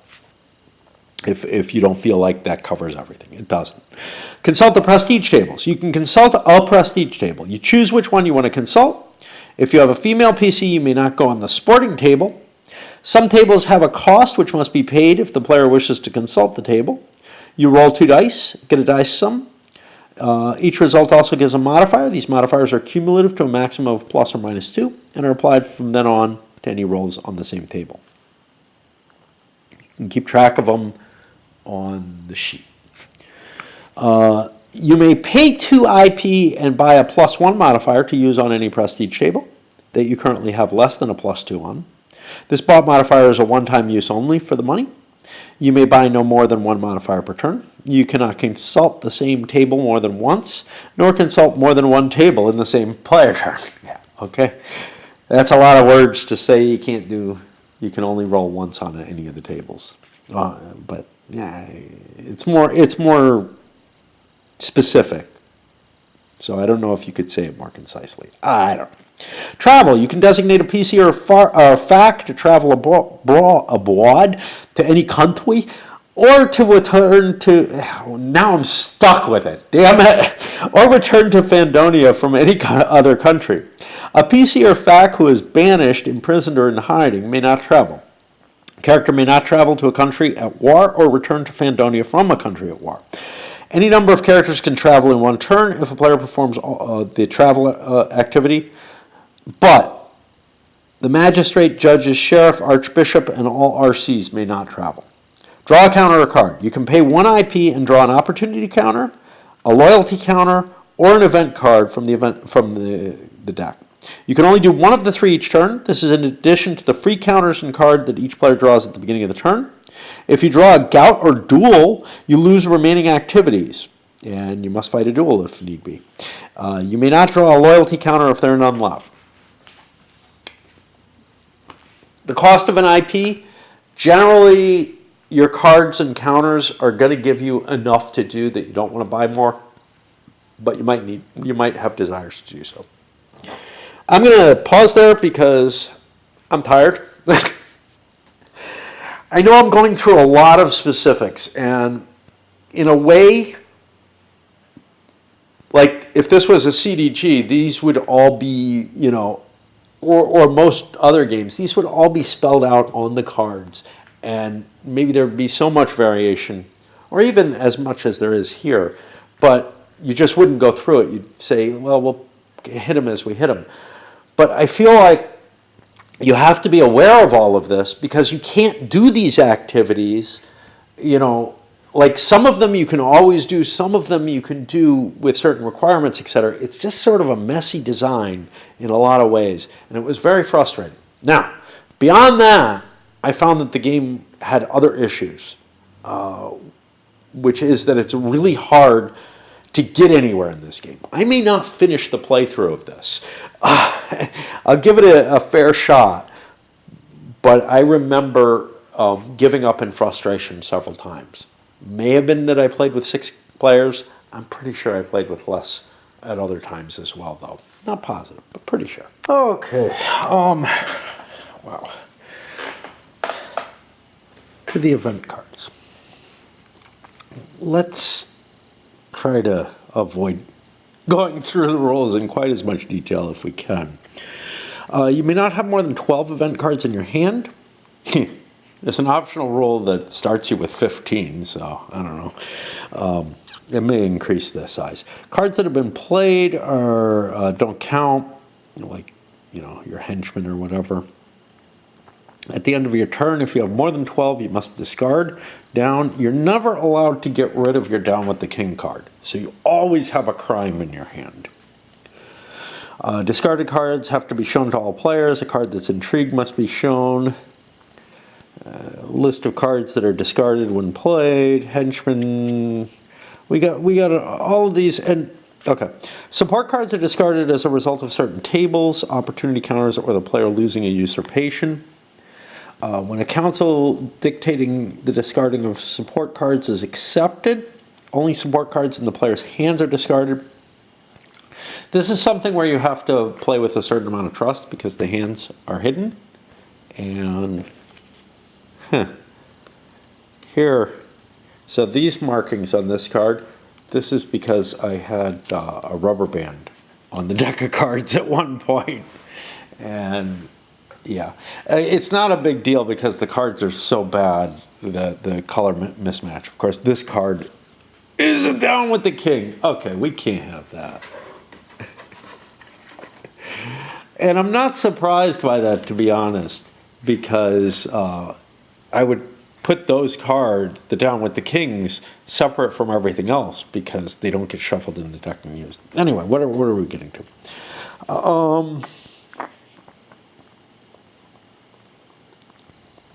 You can never play your down with the king card. It gives you a penalty if you're accused of a wrongdoing from being called on that. Support cards have the same function. You can play them during a usurpation attempt, and they count towards your usurpation rating. If the attempt is successful, the cards that were played remain in front of the player, which means they're not part of their hand anymore. If the attempt is unsuccessful, the cards that were played are discarded. Otherwise, these cards are held in your hand. You're not required to play them, any particular ones during the usurpation. Sometimes they can be increased or decreased, whatever. I'm just looking through these. A lot of this is duplication of rules elsewhere. And the thing is, the choice of making actions or activities, cards, opportunities, that choice of segmenting everything into different things is why you have a lot of repetition. To me, the activities is what is actually important, and it actually covers most of what we'd want to see here. So I'm not really going through these, although there's stuff like evidence cards, which are important in the trial. We'll get to that when we get to the trial rule. These rules are duplicated in both places. I honestly think a description of the event cards is probably not necessary, except that you kind of, they don't give it here. They could have written it on the card. Counseling, if you're eligible, you can counsel the monarch at the end of your turn. It's the last thing you do. You can decline. You have to have a PC or FAC who's an office holder or a monarch's counselor, or you received a free counsel as a result of the court ball table. Ambassadors can be used to counsel the monarch while they're abroad, except when the country they're ambassador to is at war with Fandonia. Why are they there? Why wouldn't they be recalled? Other office holders and monarch's counselors who are abroad, though, cannot be used to counsel the monarch. Now, you can designate a henchman to counsel the monarch instead of using the actual character, the office holder or monarch's counselor, who can counsel the monarch. A henchman who is abroad may not be used to counsel the monarch. A player may not use a henchman to counsel the monarch if he does not have a character who is able to counsel the monarch. This is the goofiest thing, right? The Minister of State is saying, look, our internal affairs have to be handled this way. Hey, Bubba, go tell the king. How does Bubba get access to the king? This just really bothers me. We'll play with it as a role, but it's fucked up, man. You consult the counseling table that corresponds to any unresolved problem, or a counseling table that corresponds to the Crown events result of that turn. Other tables can't be consulted. If the Crown events result is famine or plague, the government is in crisis and the monarch cannot be counseled. A player may not make more than one counsel at any one turn, even if he got a free counsel on the court ball table. Consult the appropriate table to see what the possible counsels can be made. Choose one. Once chosen, you may not change your mind. Your decision is irrevocable. You may modify counseling die rolls. For most councils, there is a character or characters who can modify the council as well.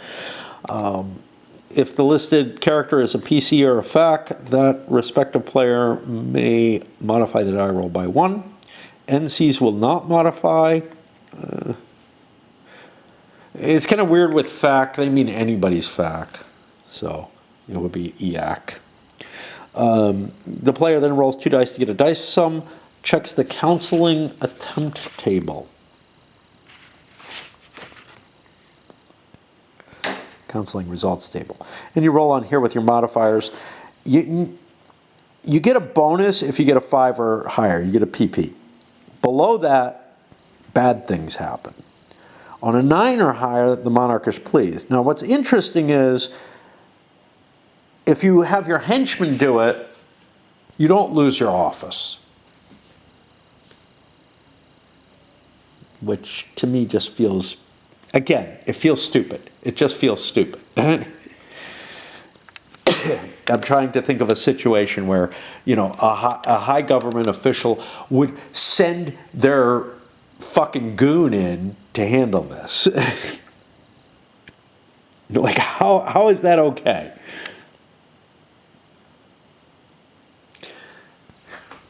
Well, here's how. Again, think of modern events. Because in a way, there's an appropriate thing. There were some real weirdos who made their way into the Oval Office. How did they make their way in there? Honestly, it's not through the official officers of the government, who were largely opposed to these weird ideas. But yeah, in the past administration, there were some real weirdos who made their way in. How did they make it in? Maybe they were introduced by someone. But, they weren't introduced by these people. And to me, that's sort of the monarch's counselor card that allows you to get these random weirdos in there. Oh, okay. A player who received free counsel as a result of court ball cannot get any ill effects from the counseling. They're just like, maybe you should wear blue. A player with a FARC monarch may add or subtract 1 to all counseling die rolls. Office holders, I think we've already talked about this. You can only hold 1 office per character. Their status is increased by the value of the office. This impacts how many PP you can control. So if you assign one of your faction to a new office, you might overload how many PP you have. This is one of the resource management things in the game, is you have to keep that thing growing. A minister is discharged if they fail to resolve a political problem 3 turns in a row. They may also be discharged as a result of a counseling attempt. All ministers are discharged when the monarch dies. A minister who is banished, imprisoned, or goes, and monarch dies is specific to dies not in a usurpation attempt. That has its own rules. A minister may also be discharged as a result of a counseling attempt. A minister who dies is discharged. Yeah, no shit. Characters who are banished, imprisoned, in hiding, stuck in a country at war may not be office holders. An ambassador may be recalled. This is the same as being discharged for the same reasons as a minister is discharged. In addition, any character, including an office holder, may be assigned the office of ambassador to Bessazin as a result of a counseling attempt. The current ambassador is recalled. And that's, I don't know why, I don't know. There's no story given as to these countries and everything. So it's like, why is Bessazin a no status ambassadorship? Yeah, I don't know. Henchmen. You can make facts into henchmen. And they can be used in a number of ways, basically to take the fall for your main character. Most of those are perfectly fine. But you can use them for some things that I don't find so fine. The counseling, courting the favor of a FARC.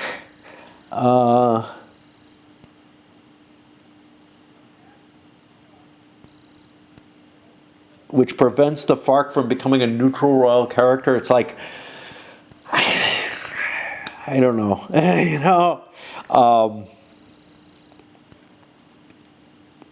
They can be designated to suffer the consequences of a die roll on the table, if listed in the table's result. Your spouse is your henchman, without a henchman card being required. If a henchman dies, the henchman card is discarded. When a player or non-specific character must perform an action, such as being accused of a wrongdoing, the PC must perform the action except as stated in the roll. A henchman who is abroad may only be used to perform an assassination on a character who is abroad. He may not be used for any of the other actions. Romance and marriage. By the way, personal stuff. We do these in these videos.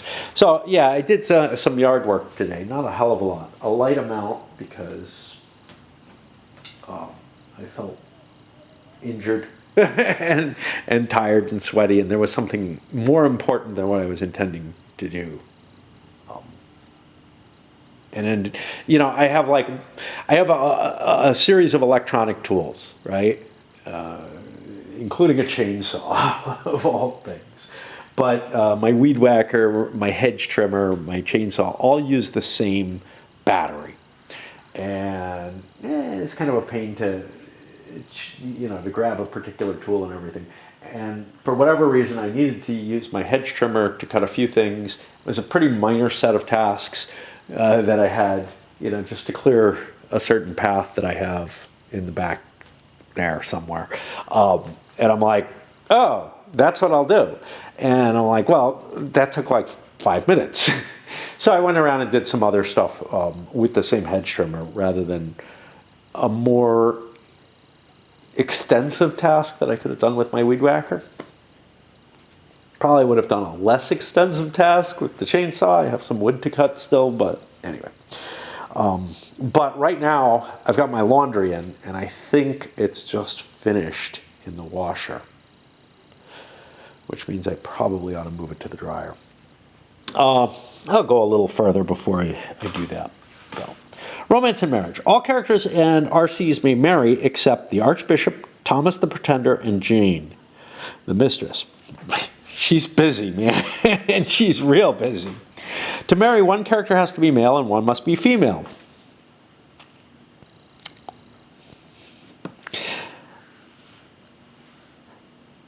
In today's terms, we'd have to have more exclusive games. It's reminding me of The Legend of Dragonholt, which is like, you know, going out of its way to like take the fantasy, you know, genre and bring it into like, you know, more modern tastes. I don't know what to put it as, but like it feels like, you know, it feels very woke, right? And I'm like, I guess I don't mind because it's a fantasy world, but it's like I would really be disturbed in a historical game if they tried to pull that shit, and I'm sure some have. Okay, anyway, and this is not a historical world, so I would be fine if, like, you know, you could have same-sex marriage and stuff like that. But it's very, very strict. You can't even, there's no queers at all in this game. Okay. Marriage may only occur if a player performs the hold a wedding activity during his player turn. A player can only marry two characters if one is proposed to the other and the proposal has been accepted. You must have enough PPs to marry the two characters if the marriage increases one of the character's status rating. Both characters must be in Fandonia, neither can be imprisoned or hiding. You may propose a marriage between any two, I don't remember how proposal works, which is why I'm looking at it. Any two unmarried facts. At any time during your turn. This is not an activity. The player must state which two characters is proposing and which character is being proposed to. This is why. Roll one die. Modify the die by any current modifier the player has on the Romance Prestige table. If the number is 3 to 6, the proposal is accepted and the two may marry. If the number is 2, the proposal is not accepted and the two may not marry. If you roll a 1, it's not accepted and the character being proposed to becomes a neutral character or a neutral royal character. The PC may propose but not be proposed to. A PC may not propose to a royal. And this is because you would be locked into a marriage with royals, and that causes problems. And I think I had said something like, if you were married to a royal, you essentially become divorced. No, you're just not allowed to do it. Okay. The two characters involved in a proposal must be in the same country. Yeah. No character may propose or be proposed to more than once per turn. No character may both propose and be proposed to in the same turn. This is all to prevent you from, like, taking two shots at the same apple, basically. Only a FAC with a status rating of 4 or more may propose to a FARC. Additionally, a player must pay 5 IPs to even propose a marriage between a FAC and FARC. This is lost whether the proposal is accepted or not. Any FAC who proposes to Princess Anne adds 1 to the proposal die roll. Is that bad? It sounds good. Sounds good. If a player receives a proposal automatically accepted on the prestige table, they can ignore the more than once per turn. The proposal may involve a FARC, but the player still has to pay the 5 IPs, and the FAC must have the appropriate status. A successful proposal is negated if one of the involved characters dies or becomes an NC or EAC before the two are married. Proposed characters can be recruited by treachery or seduced, and proposed female characters can be used to seduce. After a proposal is accepted, there's such high morality about, like, same-sex relationships, but man, nothing about chaste ones. After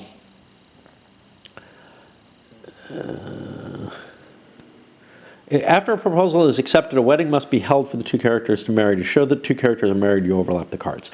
Now, I don't think there's anything about, like, the proposal expiring. It doesn't make sense to propose to a character except right before you're going to marry them. So it would be really annoying to, like, try to keep track of, there's a valid proposal between these. RCs may not marry other RCs. However, King George and Queen Catherine are married at game start. Jane is always the monarch's mistress if the monarch is male. George may not remarry should Catherine die. Marriage is forever or until death. George can't be controlled by a player, so don't worry too much about that. You wouldn't be able to propose to them. Marriage is forever or until death, whichever comes first. Divorce is not allowed. If a character's spouse dies, the character may remarry. Married characters may never be seduced or recruited by treachery. Okay, so you're allowed to have your flings beforehand, but not once you're married. The spouse of a PC is automatically a henchman. The spouse of a PC does not count against the player's PP total. This is huge. So what you want to do for your character, especially for male characters who have a very low status, is marry a higher status female. Now, unfortunately, you can't marry into the royals, but all the females are relatively high status. So what you could do is you could take a lady, if you get one, if you muster one, and make her into a duchess. And I don't remember how much a duchess is worth. If it's only 1 more, it's not that impressive, and I think it is. Which would get you to level 4, right? And if you're married to them, your own status goes up to 4. The same kind of situation actually can happen, like Lady Margaret, if she can marry a Sir and increase his status without accounting against their PP. That's the big deal. So, like, normally you only give titles to either your own PC or someone your PC is married to or you plan to marry, because your PP levels are often very, very limiting. Now, in a lot of players, it might make sense to raise people into higher values, because the PP level is also important for usurpation. So, yeah, whatever.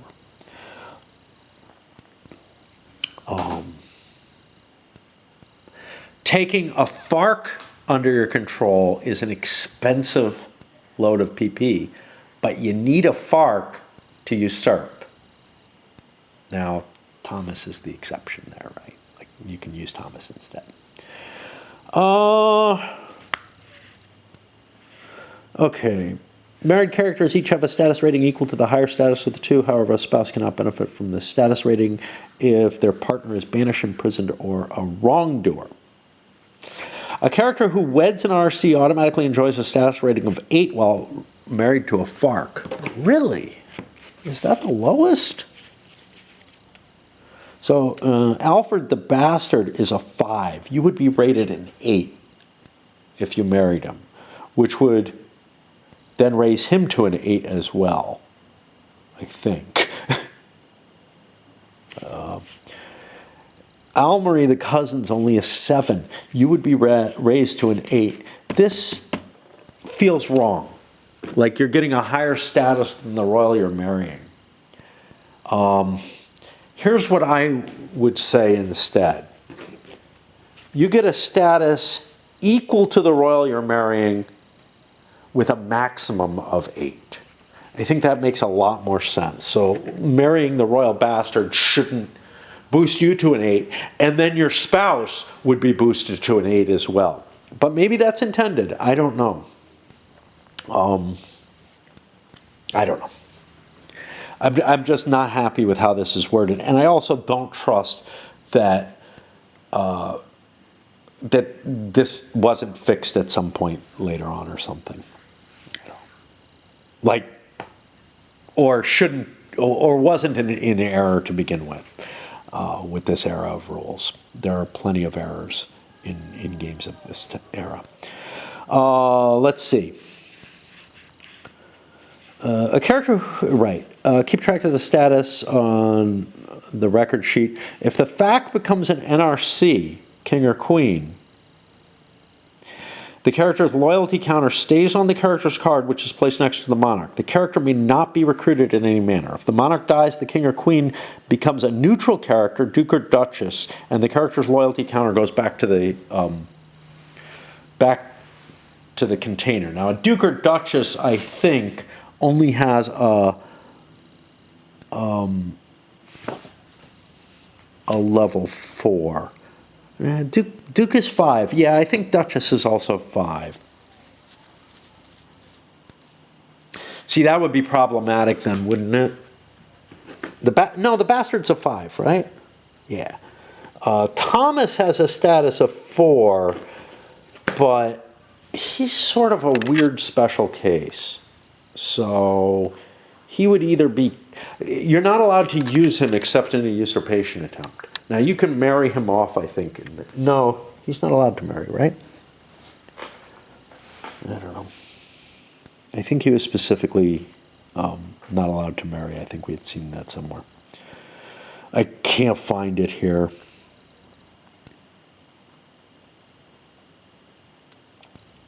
Okay. I don't know. I know that you can't marry Jane. Oh, there we go. Yeah, Thomas cannot be married, even if he's the king. Okay. All right. Dueling. Let's stop here, because I want to deal with my laundry, and I'm tired of reading.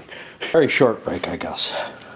Just enough time to switch drinks. I'm done with coffee for the day, and move my laundry.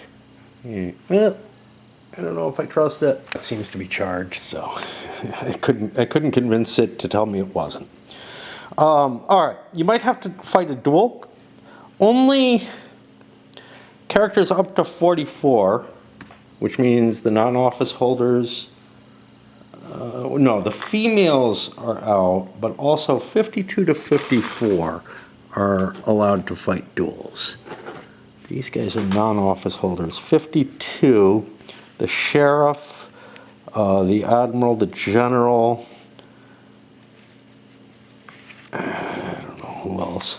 Like some of the non-office holders are allowed to. Yeah, to 54. The sheriff, the admiral, and the general. 52 to 54. 3 of them. are allowed to fight duels. The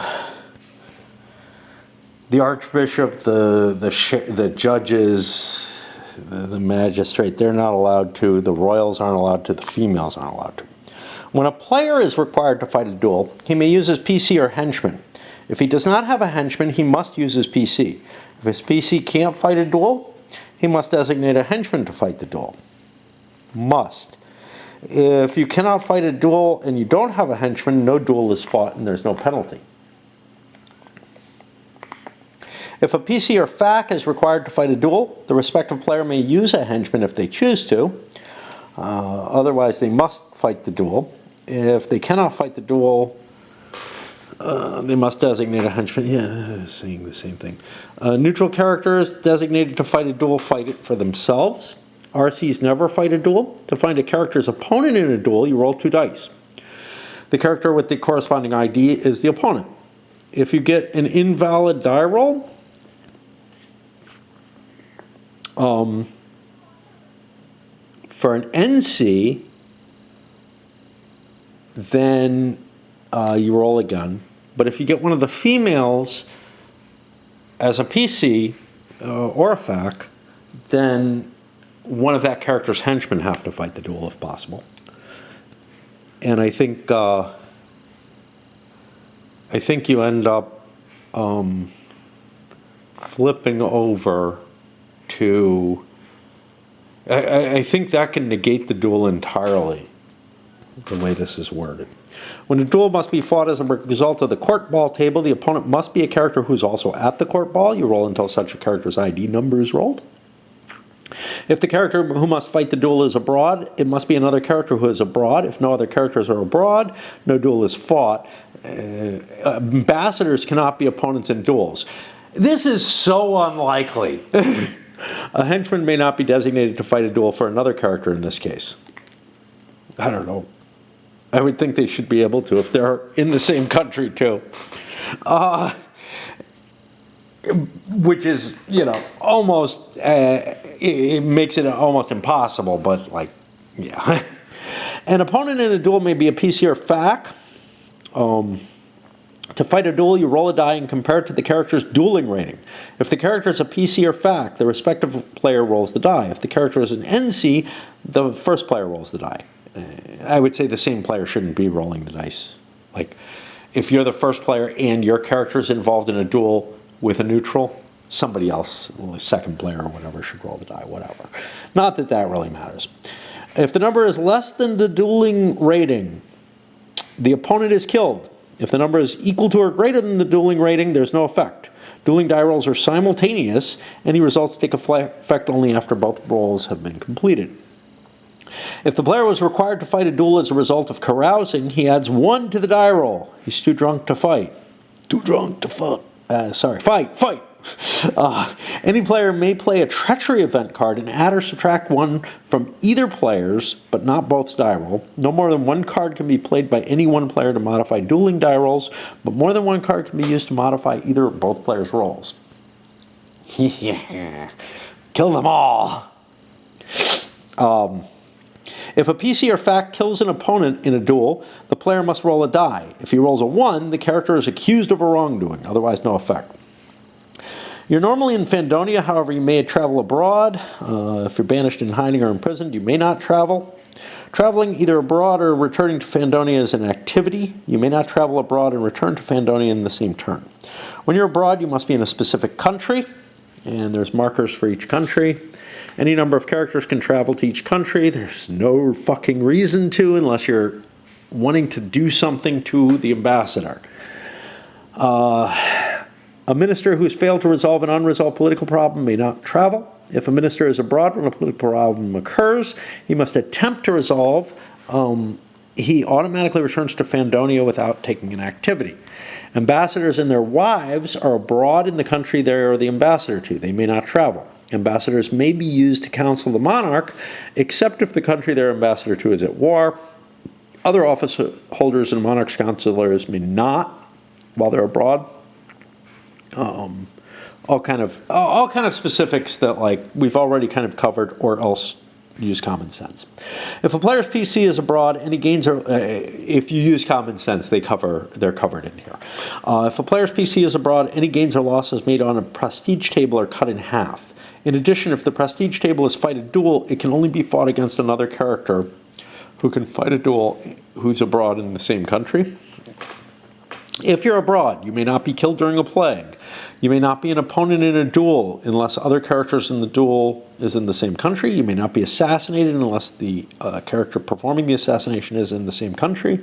You may not be seduced or recruited by treachery, period, the end. Not just by someone being in the same location. And the judges, sheriff, magistrate, archbishop, and all royal characters may never go abroad. Assassination sends me back to the rules on assassination as the activity. Scandal. A scandal can occur according to a prestige table. The expose a scandal activity, the crown events table, court ball table, or counseling table. If you're object of a scandal, you must roll 2 dice and consult the scandal table, which is over here. Are there any modifiers? Yes.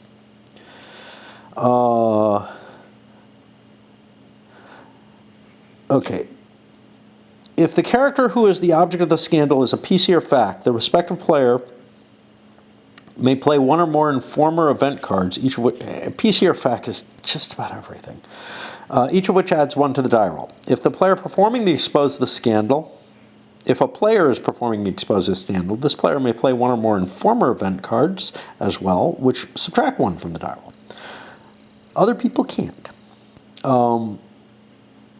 The scandal table result accusing PC accused of wrongdoing is treated as no effect if the scandal result came from any action except to expose a scandal, and an RC cannot be the object of a scandal. A character may be accused of a wrongdoing as a result of a number of different things. If you're accused of a wrongdoing, you must roll a die. If you're a PC or fact, the respective player rolls the die. Blah, blah, blah. If the number is less than the character's status rating, the accusation is found to be false, and he's found innocent of wrongdoing. I'm too important. If the number is equal to or greater than the character's status rating, the character is sent to a hearing. A 6 will always fail, even if you have an 8 status. If the character has been accused of a wrongdoing because he had a down with the king card, 2 is added to the die roll. RCs cannot do anything wrong. A character is not considered a wrongdoer just because he's accused. A character is considered a wrongdoer if he's sent to a hearing, interrogation, or a trial. A character in Fandonia goes into hiding in Fandonia. If you're abroad, you go into hiding in the country you're in. You put the marker there for that.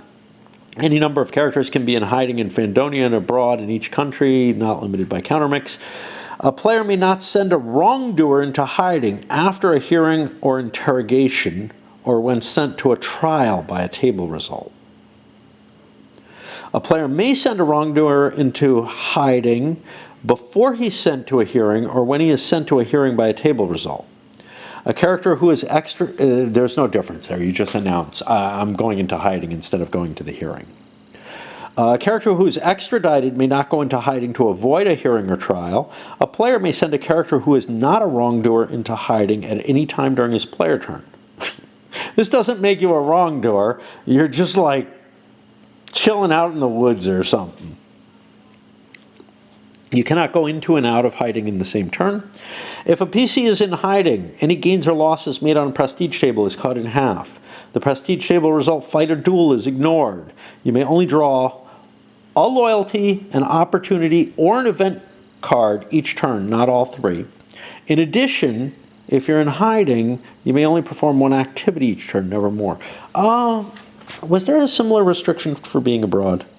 I may have missed that. There's the prestige table cut, but I think you still get all your 3 starting things. Okay.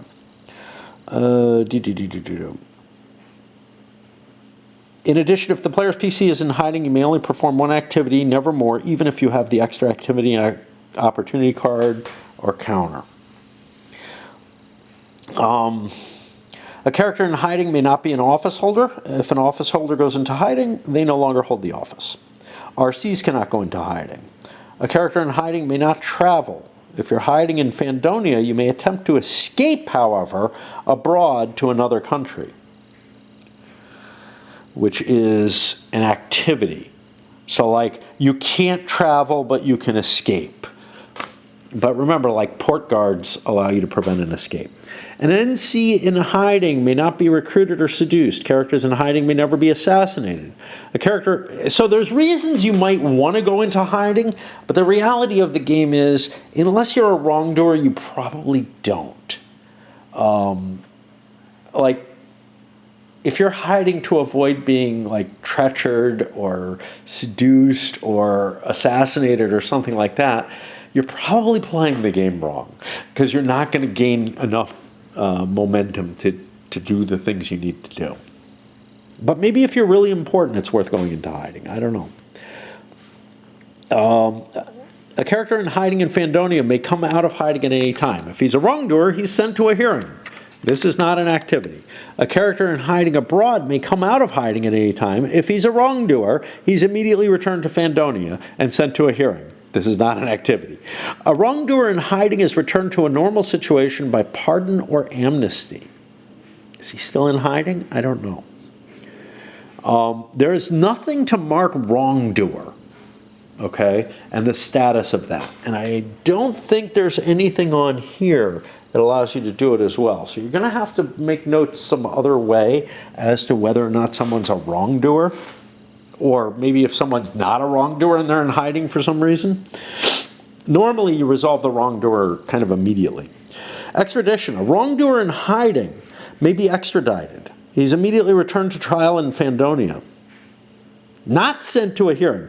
Returned to trial by extradition.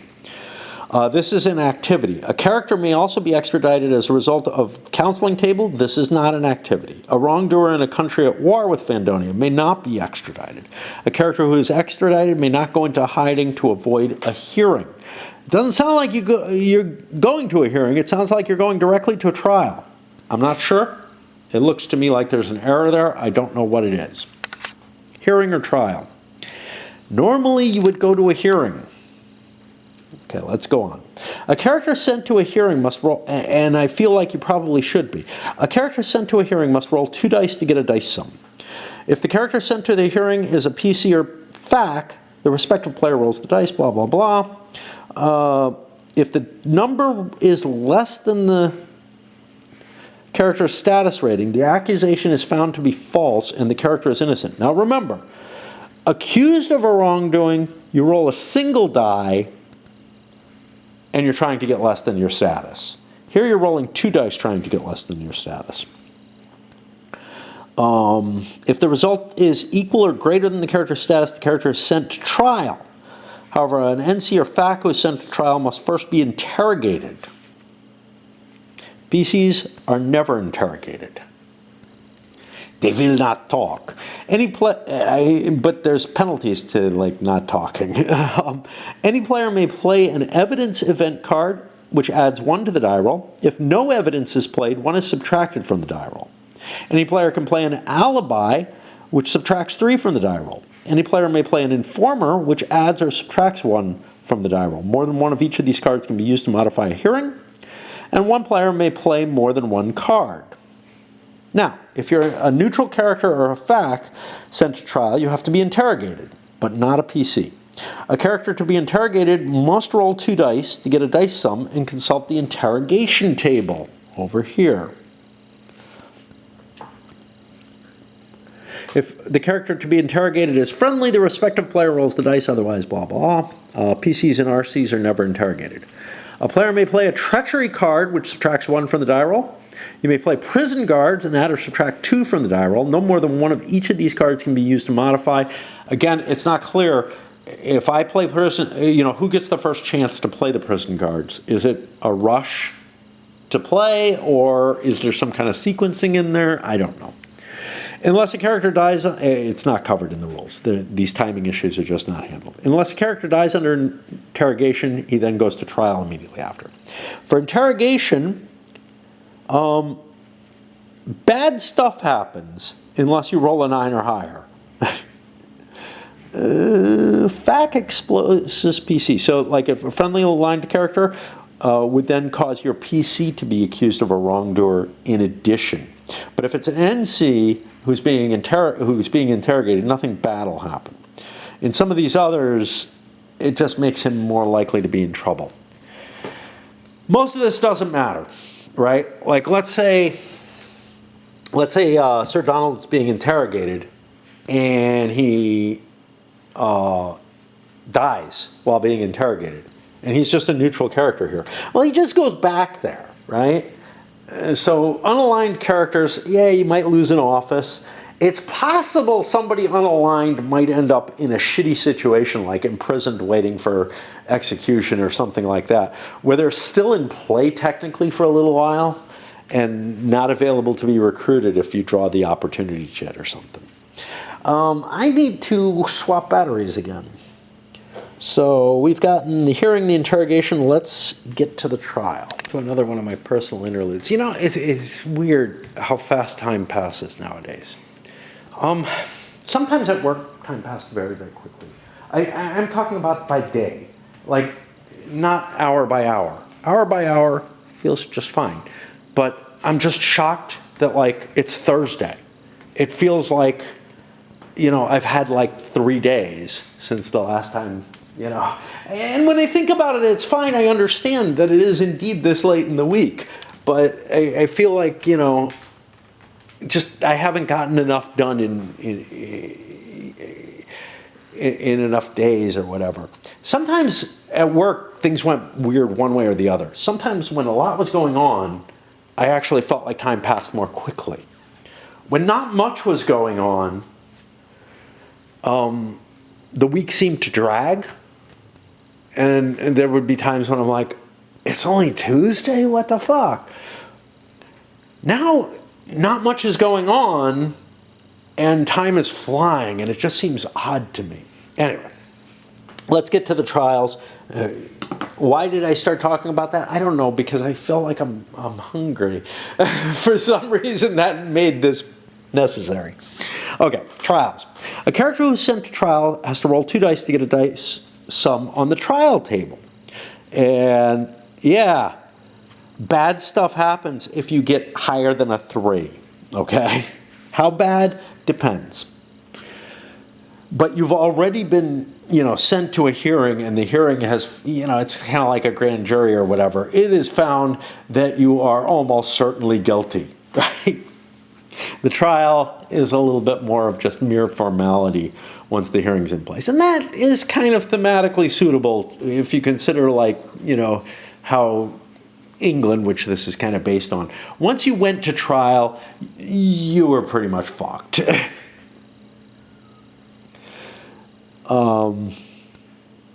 The idea of innocent, presumed innocent until found guilty, didn't really hold as well as it does, say, in more modern circumstances. Okay. If you're a PC or FAC, the respective player, blah, blah. If the Minister of Justice is a PC or FAC, the respective player gets to choose which of the 2 judges will hear the case. Otherwise, it's random, based on the trial number that's, I guess I'll show you. He's not there. He's got that, you know, he's the trial judge on a 1 to 3. Why is that important? Because the judge controls a lot about the trial. If the Minister of Justice is on trial, the judge is selected randomly no matter what. Pardon me! If the judge hearing the case is a FAC, the respective player can add or subtract 5 from the die roll. A judge cannot hear his own trial, and yeah, they can become wrongdoers somehow. A judge that has found anything other than not guilty is executed. If you're part of the justice system, don't do wrong. He may not be banished or imprisoned, and that's because you need 2 judges. Any player may play an evidence card at the trial, and each adds 1 to the die roll. But if no evidence is played, 3 is subtracted from the die roll, making that, you know, not guilty a lot easier. Still not guaranteed, but Any player can play an alibi and each subtracts 1 from the die roll. Any player can play an informer and each adds or subtracts 1 from the die roll. More than one of each of these cards can modify the trial table. Let me talk a little bit about what the integration of these is. You almost always have to have a hearing before a trial. And remember, you have to play an evidence card to avoid a penalty at the hearing and an evidence card to avoid a penalty at the trial.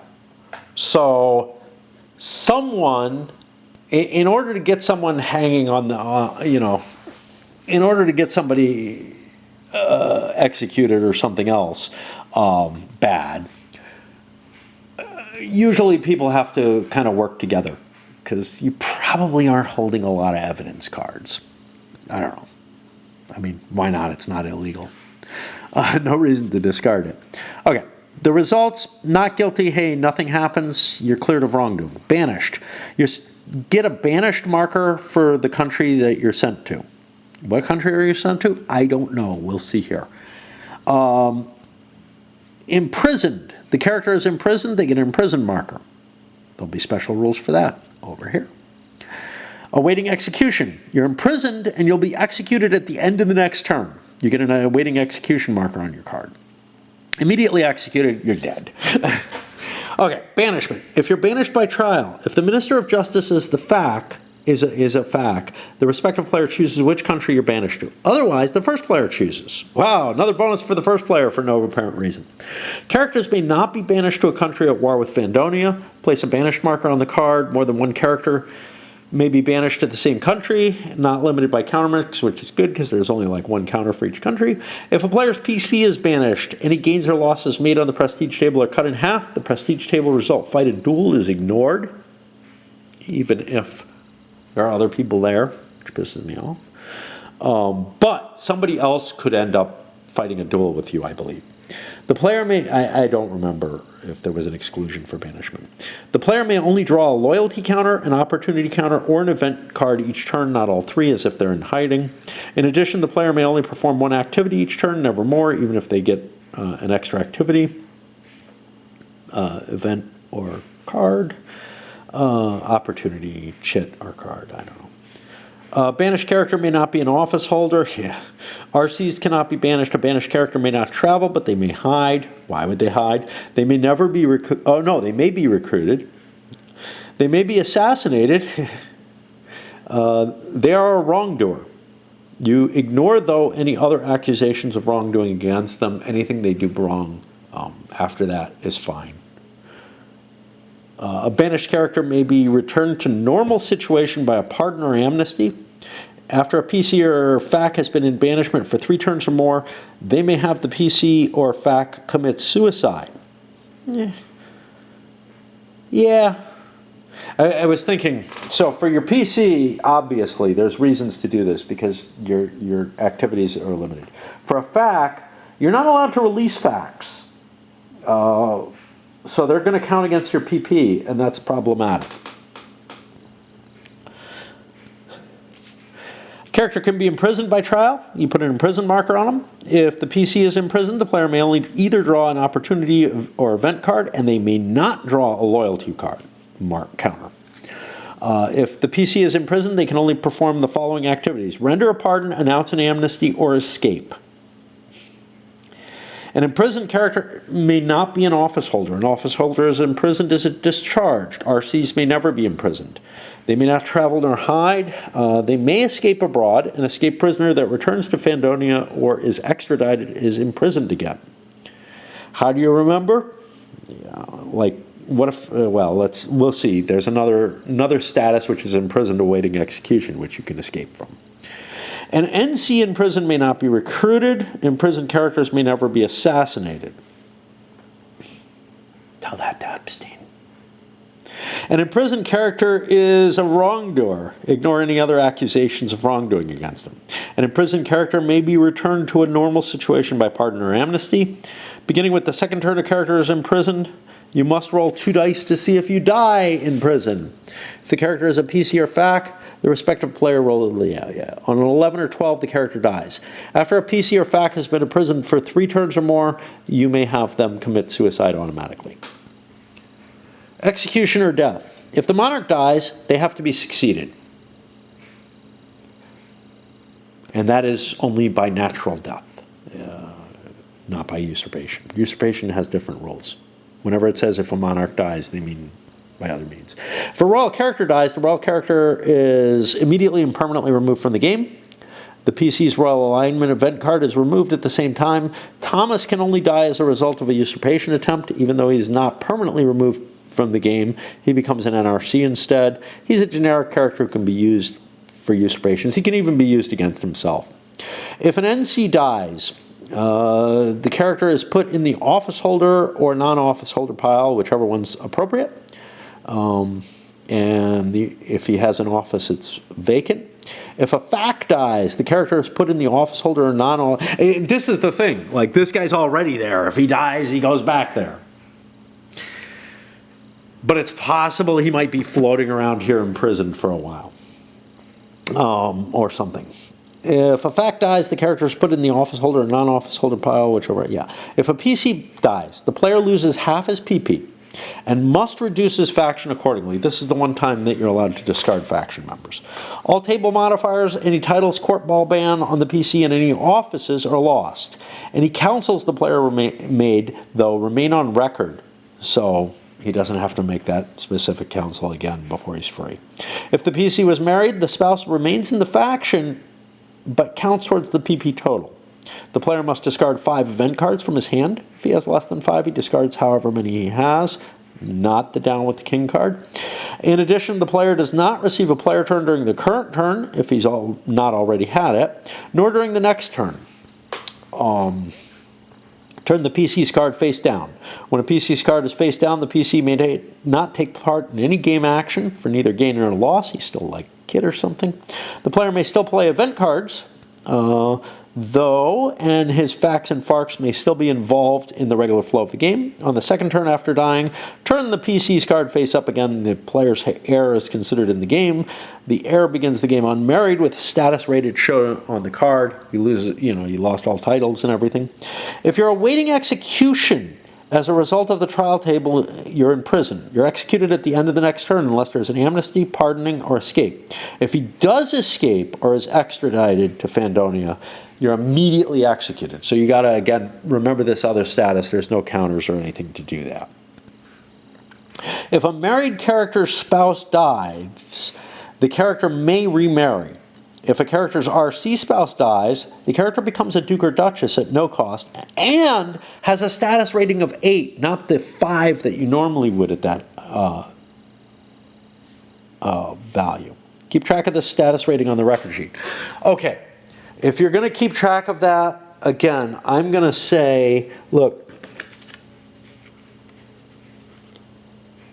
your status should not be higher than the royal. Well, fuck it. If the royal gets married, they become more important. And you become more important, even if it's just the bastard or something. Sure, let's play by the rules, because that way there's less information that I have to keep track of. How do you keep track of a royal duke? I don't know. I can make special counters for it instead of keeping track of it on here, in which there is no place to keep track of it. Yeah, there is. There's here. Yeah, you can list the people there. Okay, so there is a space for it. Great. That's the end of that. Monarch support. Okay. Very quickly. Monarch support goes up and down based on, problems here and possible events and whatnot.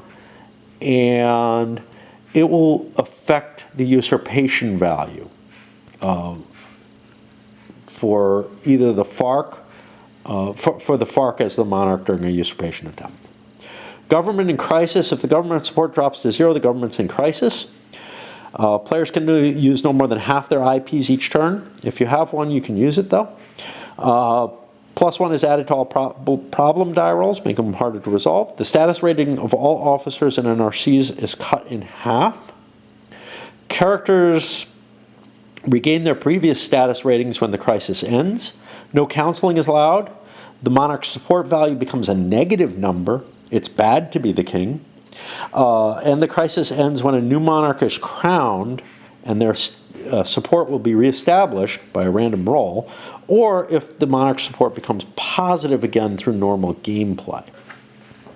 It can't go below 0, as far as I know. It doesn't say anything about that, so I don't know.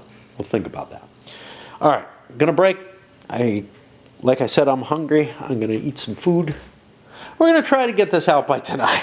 I don't know if we're gonna get any play in tonight because Raid is demanding, which means probably not until Sunday will we actually play the game. And by then I'll have forgotten these rules.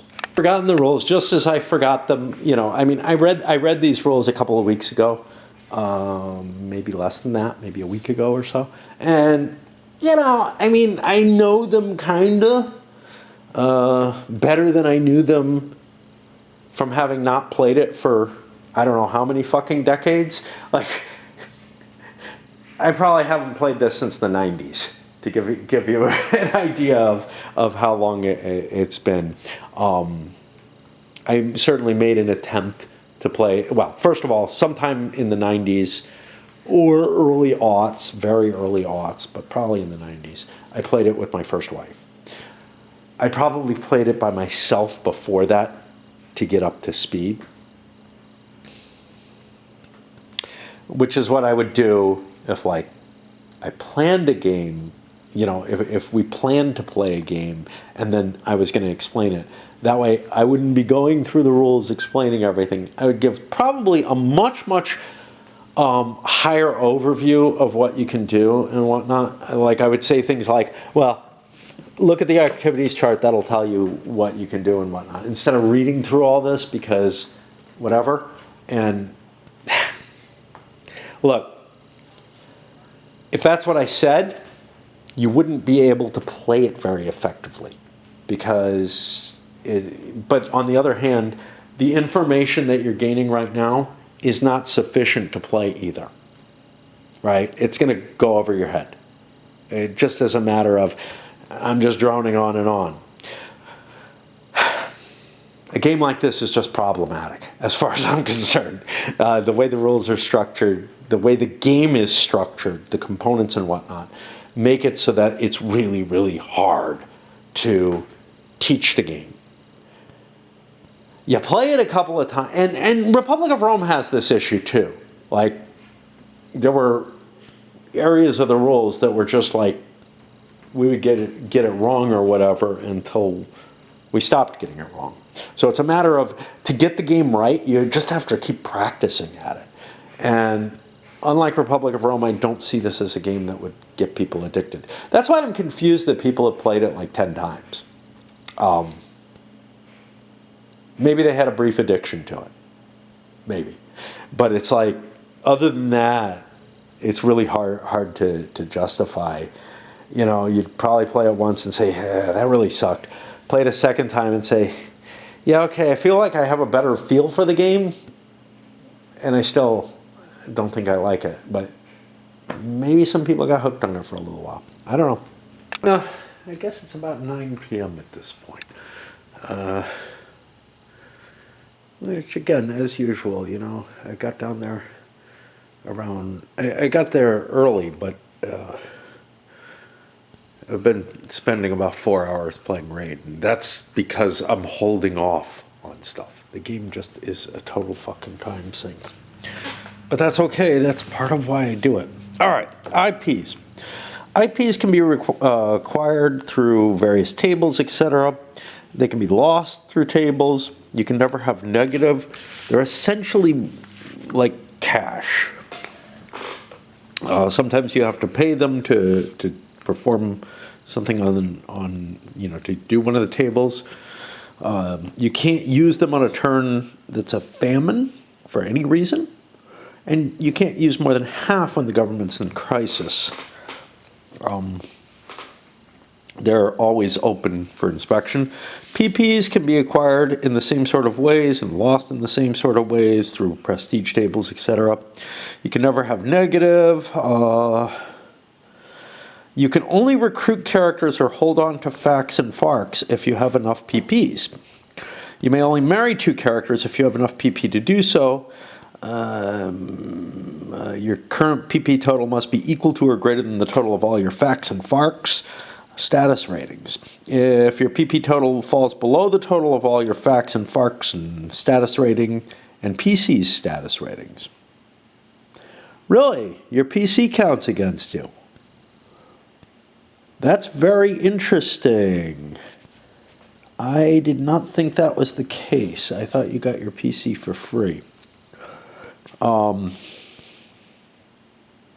That would almost indicate that, like, you could lose your PC. Okay, later on here, a player's PC and the PC spouse do not count against the PP total. So there's a direct contradiction. I am going with the latter. That's how I've always played it. So if it falls below the facts, FARCs,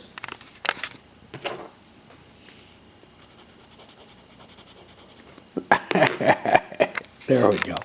You must lose enough facts and FARCs to once again be within your PP limit. You can choose which FAC and or FARCs to lose.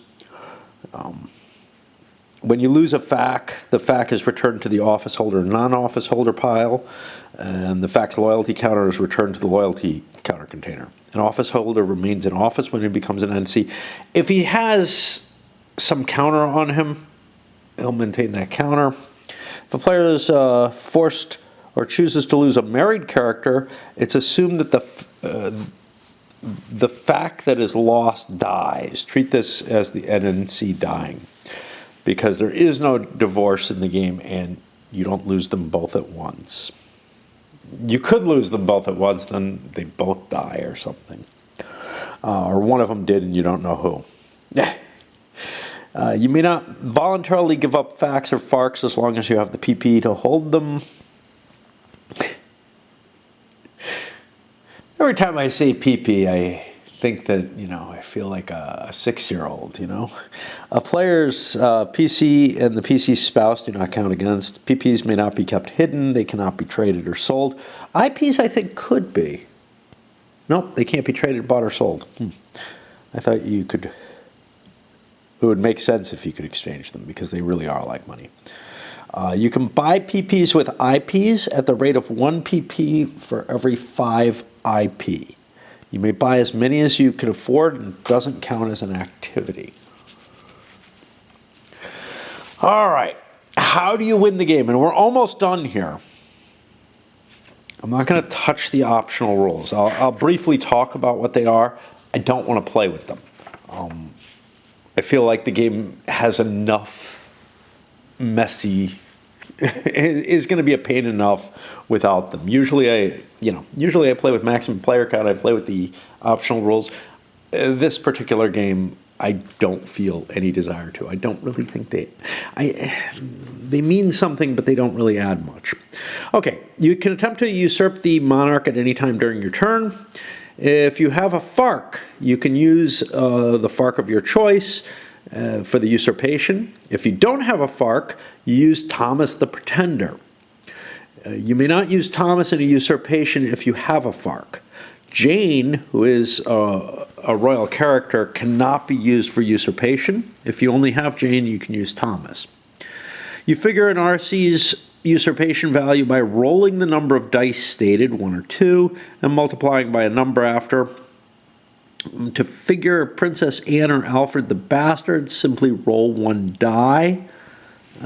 Thomas, as you roll a die and have the results, rounding up. This is Princess Anne. Yeah. I mean, okay.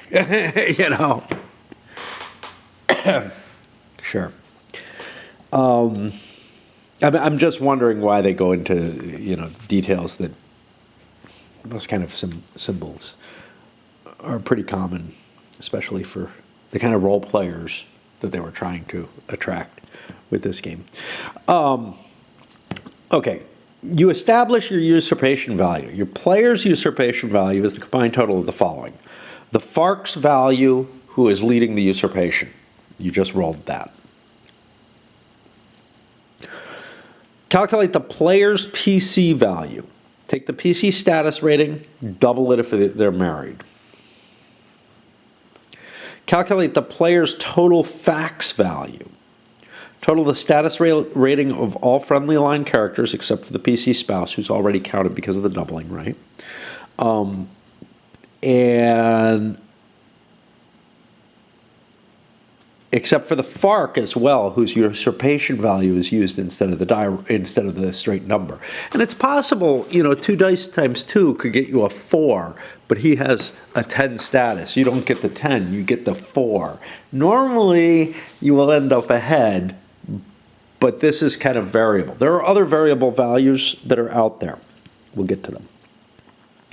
Calculate support card's usurpation value. You may play any and all support cards you have in your hand.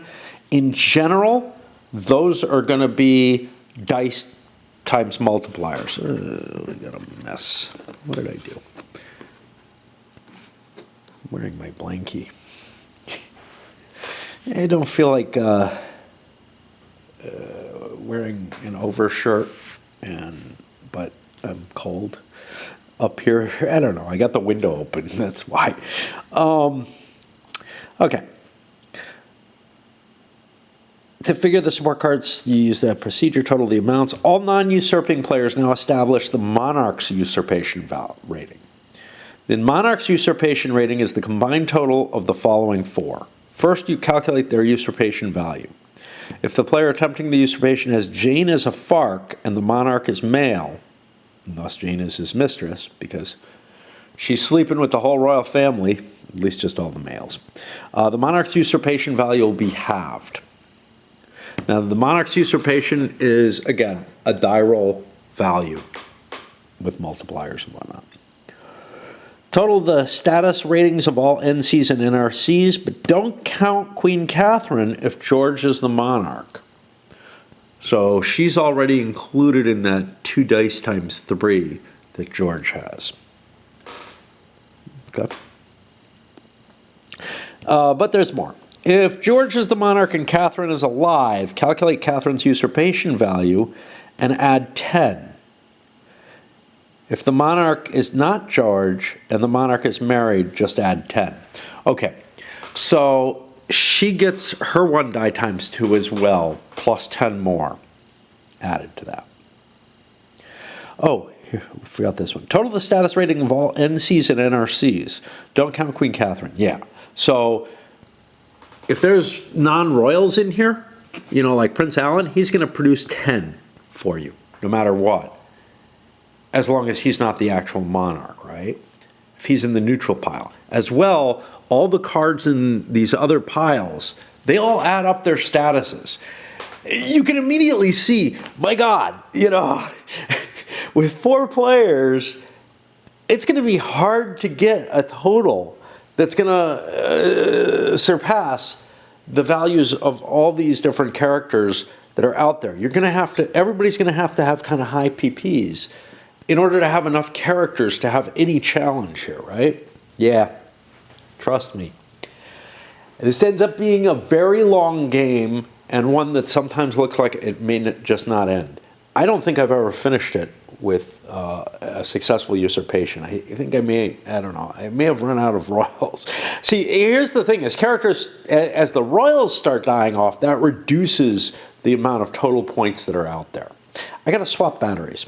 Okay, let's keep going here. Now, what did we have here? It wasn't away. Yeah, we handled this. Calculate the monarch's support value. If the monarch support is 120, you add 40. That's the maximum support they can have. If it's between 100 and 115, right now we have between 70 and 95, so that's another 20 points added. The worst it can get is be at 0, and that'll give you a negative 25. If the player's usurpation value is higher than the monarch's, the attempted usurpation succeeds, the monarch is killed, and the player's FARC or Thomas, whichever he was using, becomes monarch. A monarch who has gained the throne by usurpation is considered a FARC for the rest of his or her life in the game. The monarch's support is immediately reestablished, by which I think it means you roll 2 dice and multiply by 10. But no other office holders are discharged, no event cards are discarded, and the turn continues. Remember, those other things happen when a new monarch takes place. The crown events for the next turn is automatically court ball, though, still. If the player's usurpation value is equal or lower than the monarch's, the attempted usurpation fails. The player's PC and FARC are killed, and the monarch remains on the throne. The player loses all his support cards that have been played. When a player has successfully usurped the monarch and has the FARC on the throne, other players may still attempt to usurp the monarch. The usurping player establishes his usurpation rating, as described before. If Thomas is the monarch and the usurping player does not have a FARC, he also uses Thomas.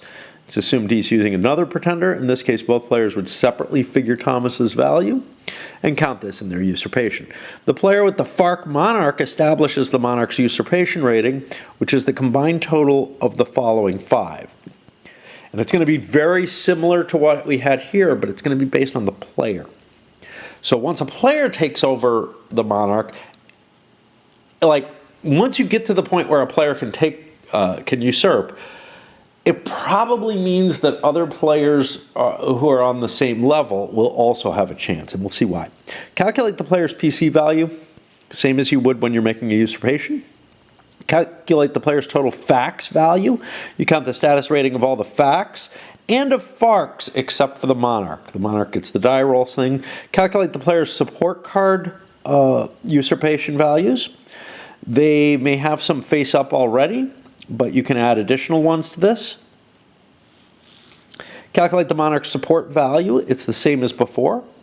Marriage is not noted in here specifically. Oh no, if the monarch is married, add 10. Yeah. Okay. And you won't have this particular marriage in play, which means you won't have 2 royals up there. So it's just going to be the status of the spouse plus 10. So, yeah. Okay. If the player with a FARC monarch is successfully usurped, the FARC monarch and the player's PC are killed. The usurping player's FARC becomes the monarch. The player who just lost loses all his support cards that have been played. The monarch's support is immediately reestablished, but no office holders. Same effects as if you took it from the neutral. It's just being rewritten. If you have a FARC monarch, and the only way you can get this is through usurpation, you cannot have cards intrigued from your hand. You may not make any councils, but you can add or subtract 1 to any counseling table die rolls by others. You can add or subtract 1 from all political problem die rolls. The king's trying to solve it or trying to bone it. You can return your PC or any fax who are banished, imprisoned, or wrongdoers to a normal situation by pardoning them. You can also lift a ban from court balls from your PC or any fax. This is interesting. You have no right to do this kind of thing for anyone else. I don't know why you would want to. Again, you can't pay influence points to anyone. You can't trade cards. And no one can support another player in any sort of sense of the game. So it's not a very bloodthirsty game, despite what it sounds like you should be maneuvering against and in support of each other. There really is no diplomacy in this, unlike Republic of Rome. A FARC monarch may not be recruited by treachery. If a FARC monarch dies, he's succeeded normally, and anyone who wants, that means the monarch goes neutral at that point. During a usurpation attempt, a player or a monarch may not count the status ratings of characters, including a player's PC, who are banished, imprisoned, in hiding, or stuck in a country at war with Fandonia. More than one player can attempt to usurp the monarch on the same turn. You win by having a FARC on the throne for 3 full turns. At the end of the 3rd full turn, the game ends immediately. If all RCs die, or if the last, obviously Thomas can't, or if the last RC who can succeed to the throne dies, the game ends in a draw. Basically, if the last RC, so if there's a monarch in play, and the last RC who could succeed ends up dying, the game ends in a draw. I think that's probably unfair. If a player-controlled FARC is there and the rest of the family dies off, it seems a little like there's a bad case there. All right. That's the rules we're playing with. Let's take a look at what the optional rules are. You can gain foreign support. This is going to be an activity if you're abroad, and this gives you a reason you might be abroad. You can try to gain the foreign support event card. One of the reasons I don't want to use these is because knowledge of each of other players' hands is going to be influential here. I wouldn't mind if you're going for face-up cards, but it's kind of annoying if you're like, we went. So here, the decision making would normally be, hey, we've gone through most of the deck. I haven't seen the foreign support card for the city-states come up yet. So somebody's probably sitting on it. So I'll go for it. But you might just end up going for it anyway. And what you have to do is you count the number of friendly aligned characters you have in a particular country and you roll a die on there. If you get an S, you get a success. This is going to be an activity. Gaining Fandonian support. This is similar. If you have the particular job title who can take that support. I don't know. We could play with these. We could play with... Yeah, let's play with them because we got unresolved political problems. Okay, so yes. If you have characters abroad, you can try to gain control of the foreign support cards. Now, you don't get them out of there or out of the discard pile, but if any player has them, they have to give them to you if you get a success. This is similar. If you have certain facts or office holders, you can attempt to gain certain Fandonian support cards. So like the sheriff or archbishop can try to get peasant support. What you do here is you roll a die if you have the right character. This is an action. And if you get a 6, you get that support card from anybody who has it. Emissaries. This is an activity. You must have the minister of state or an ambassador as... I haven't actually read these. I backed away from them. So this is all new to me, but I do think I want to do those two at least. You must have the minister of state or an ambassador as your PC or fact to perform the activity. You must state which character you wish to make an emissary and to which country you want to make an emissary. Characters are not allowed to travel, who are not allowed to travel banished, imprisoned, or in hiding, or already abroad may not be designated as emissaries. Otherwise, any character can be designated. Fact, yak, or neutral character. RCs may not be. Anything can be.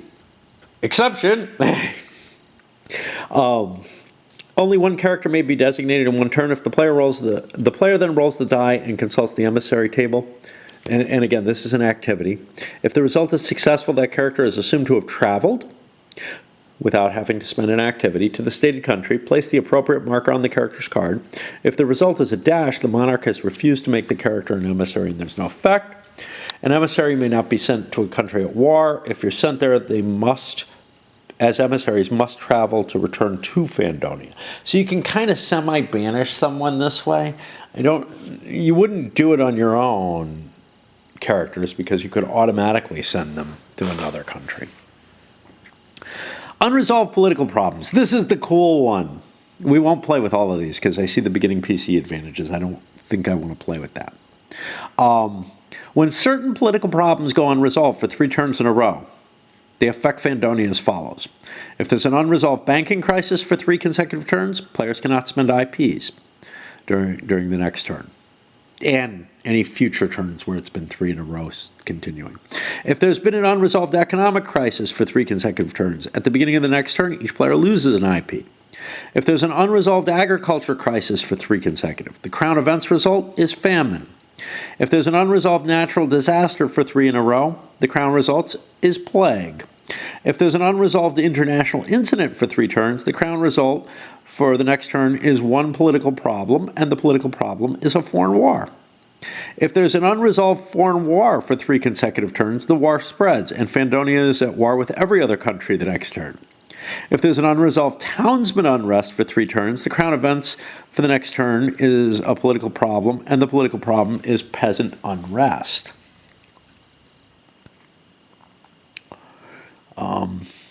Not everything is affected here, though. So like peasant unrest doesn't cause another problem.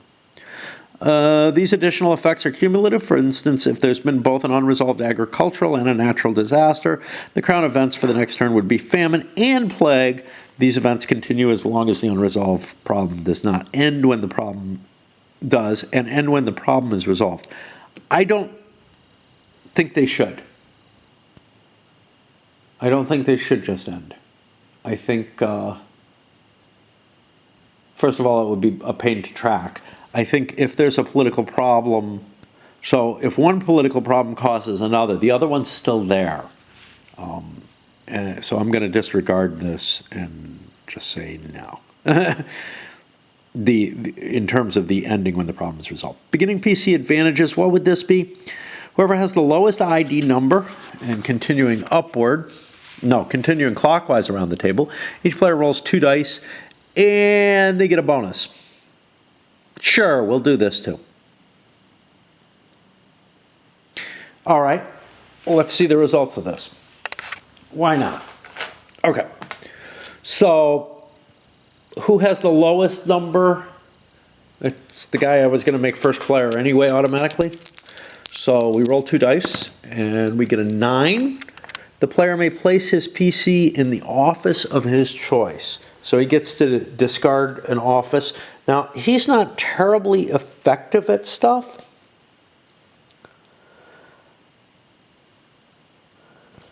Do I want domestic or foreign? I'm going to take the law and order position, and I'm going to dislodge him, and I get the Minister of Justice. Okay. Going my semi-clockwise, we go to Lady Margaret. We get a 7. She receives 20 PP instead of 10. Yeah, this is how I knocked things over. Okay. This gives a better starting situation. It'll help quick start the game. There's a shorter game which also quick starts the game. I'm not playing with that, although it probably would be wise because I think the game doesn't end. Player receives a +1 beginning modifier on the prestige table of his choice. This is an interesting thing. What does Sir James want as his prestige table?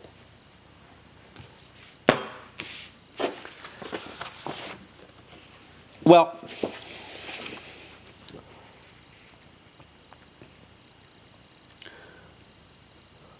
let me think about these a little bit, and I'll give you the argument of the why. But I probably want one that gives me 0. I kind of like literary pursuits. It gives PPs for nothing. So like patronage costs you IPs, so that kind of sucks, socializing. Craft gives you IPs and PPs. Why don't I make him craft table +1? Sure. So what we're going to do there is we go to the prestige table, player C, craft. He's got a +1 at this point, just to begin with. And our final one, Lady Melanie. She gets a 5, +1 modifier on the prestige table of her choice.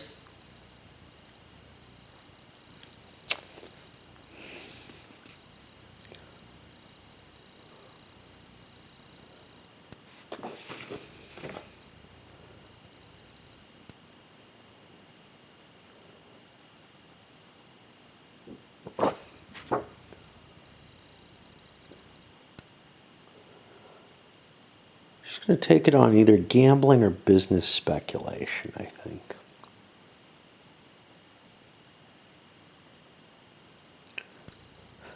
See, the problem with business speculation is I don't have a lot of money to begin with. How do I get IPs? Yeah, that's a good question. Gambling is definitely an option. Craft gets you PPs and IPs. That's why he took that. It seems like a cool option.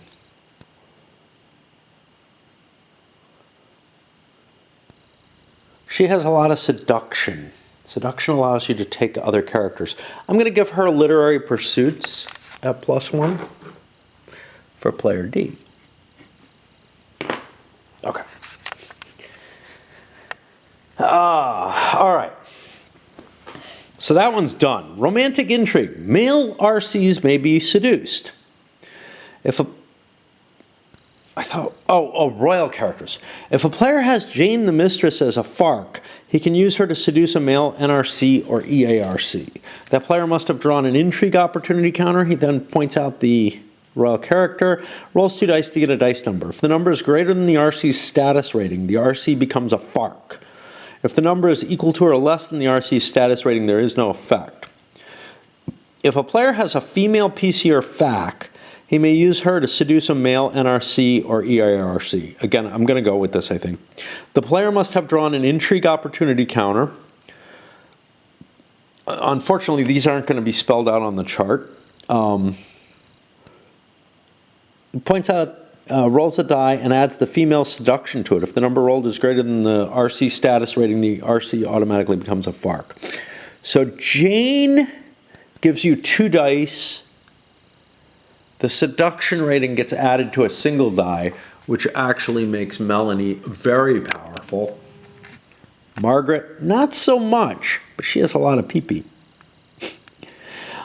George and Thomas may never be seduced. This is important because Thomas isn't real and George. This could be dangerous against a monarch. I'm going to have to swap batteries again. Married characters may be recruited by treachery using the same procedure. Both characters will become friendly aligned characters. But any player may play a treachery event card or an informer to negate the action. Eloping. If a proposal die roll is a 6, the 2 characters may elope. The player then does not have to hold a wedding to marry the 2 characters. He simply states that they've eloped and married and can consult the romance table. The bonus of this is you don't have to do an action to marry the characters. Male seduction. If a player has a male PC or FAC who is a henchman, he may use him to seduce a female NC or EAC. The player must have drawn an intrigue. He then points to an NC or EAC and rolls a die. If the number is rolled is greater than the character's status rating, the character automatically becomes a FAC. If the number is equal to or less than the character's status rating, the character does not become a FAC, and the seducing male henchman is accused of wrongdoing. I don't think females get accused of wrongdoing for seduction. Female RCs may not be seduced. Married male EACs may be seduced using the procedure in 13.4.15. Okay, that's the normal one. Married female EACs may be seduced using the procedure in 5 above. This is 5. They probably mean 4.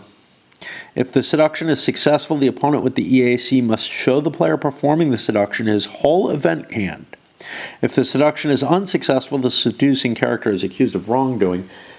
You don't gain a character off of this, so it's a weaker situation, and you don't get an intrigue or anything. You just get to see their hand. Married females may seduce using the procedure in the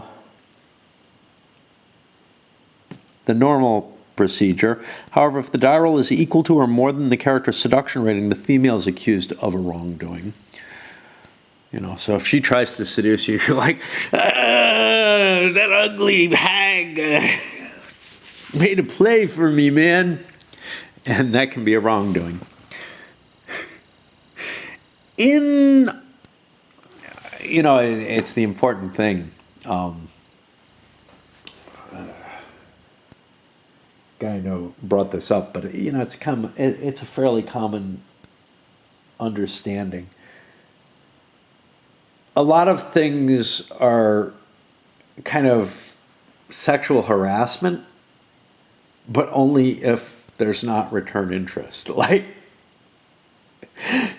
if there is interest, it's just like, oh no, it's no big deal. But if there isn't, it's creepy or whatever.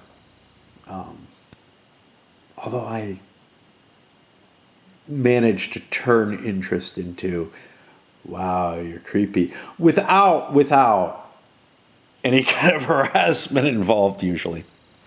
Let me swap batteries. Sort of the magical wonder of whatever personality I have. So, I remember, sometimes I just make these horrible jokes, for one thing, and I've told a couple of such circumstances. But very recently, someone was kind of, very clearly seeming interested and talking to me. And I don't know, she was kind of moving her hands around. And I just mentioned, I really want to bite one of your fingers. That sort of changed the whole nature of things.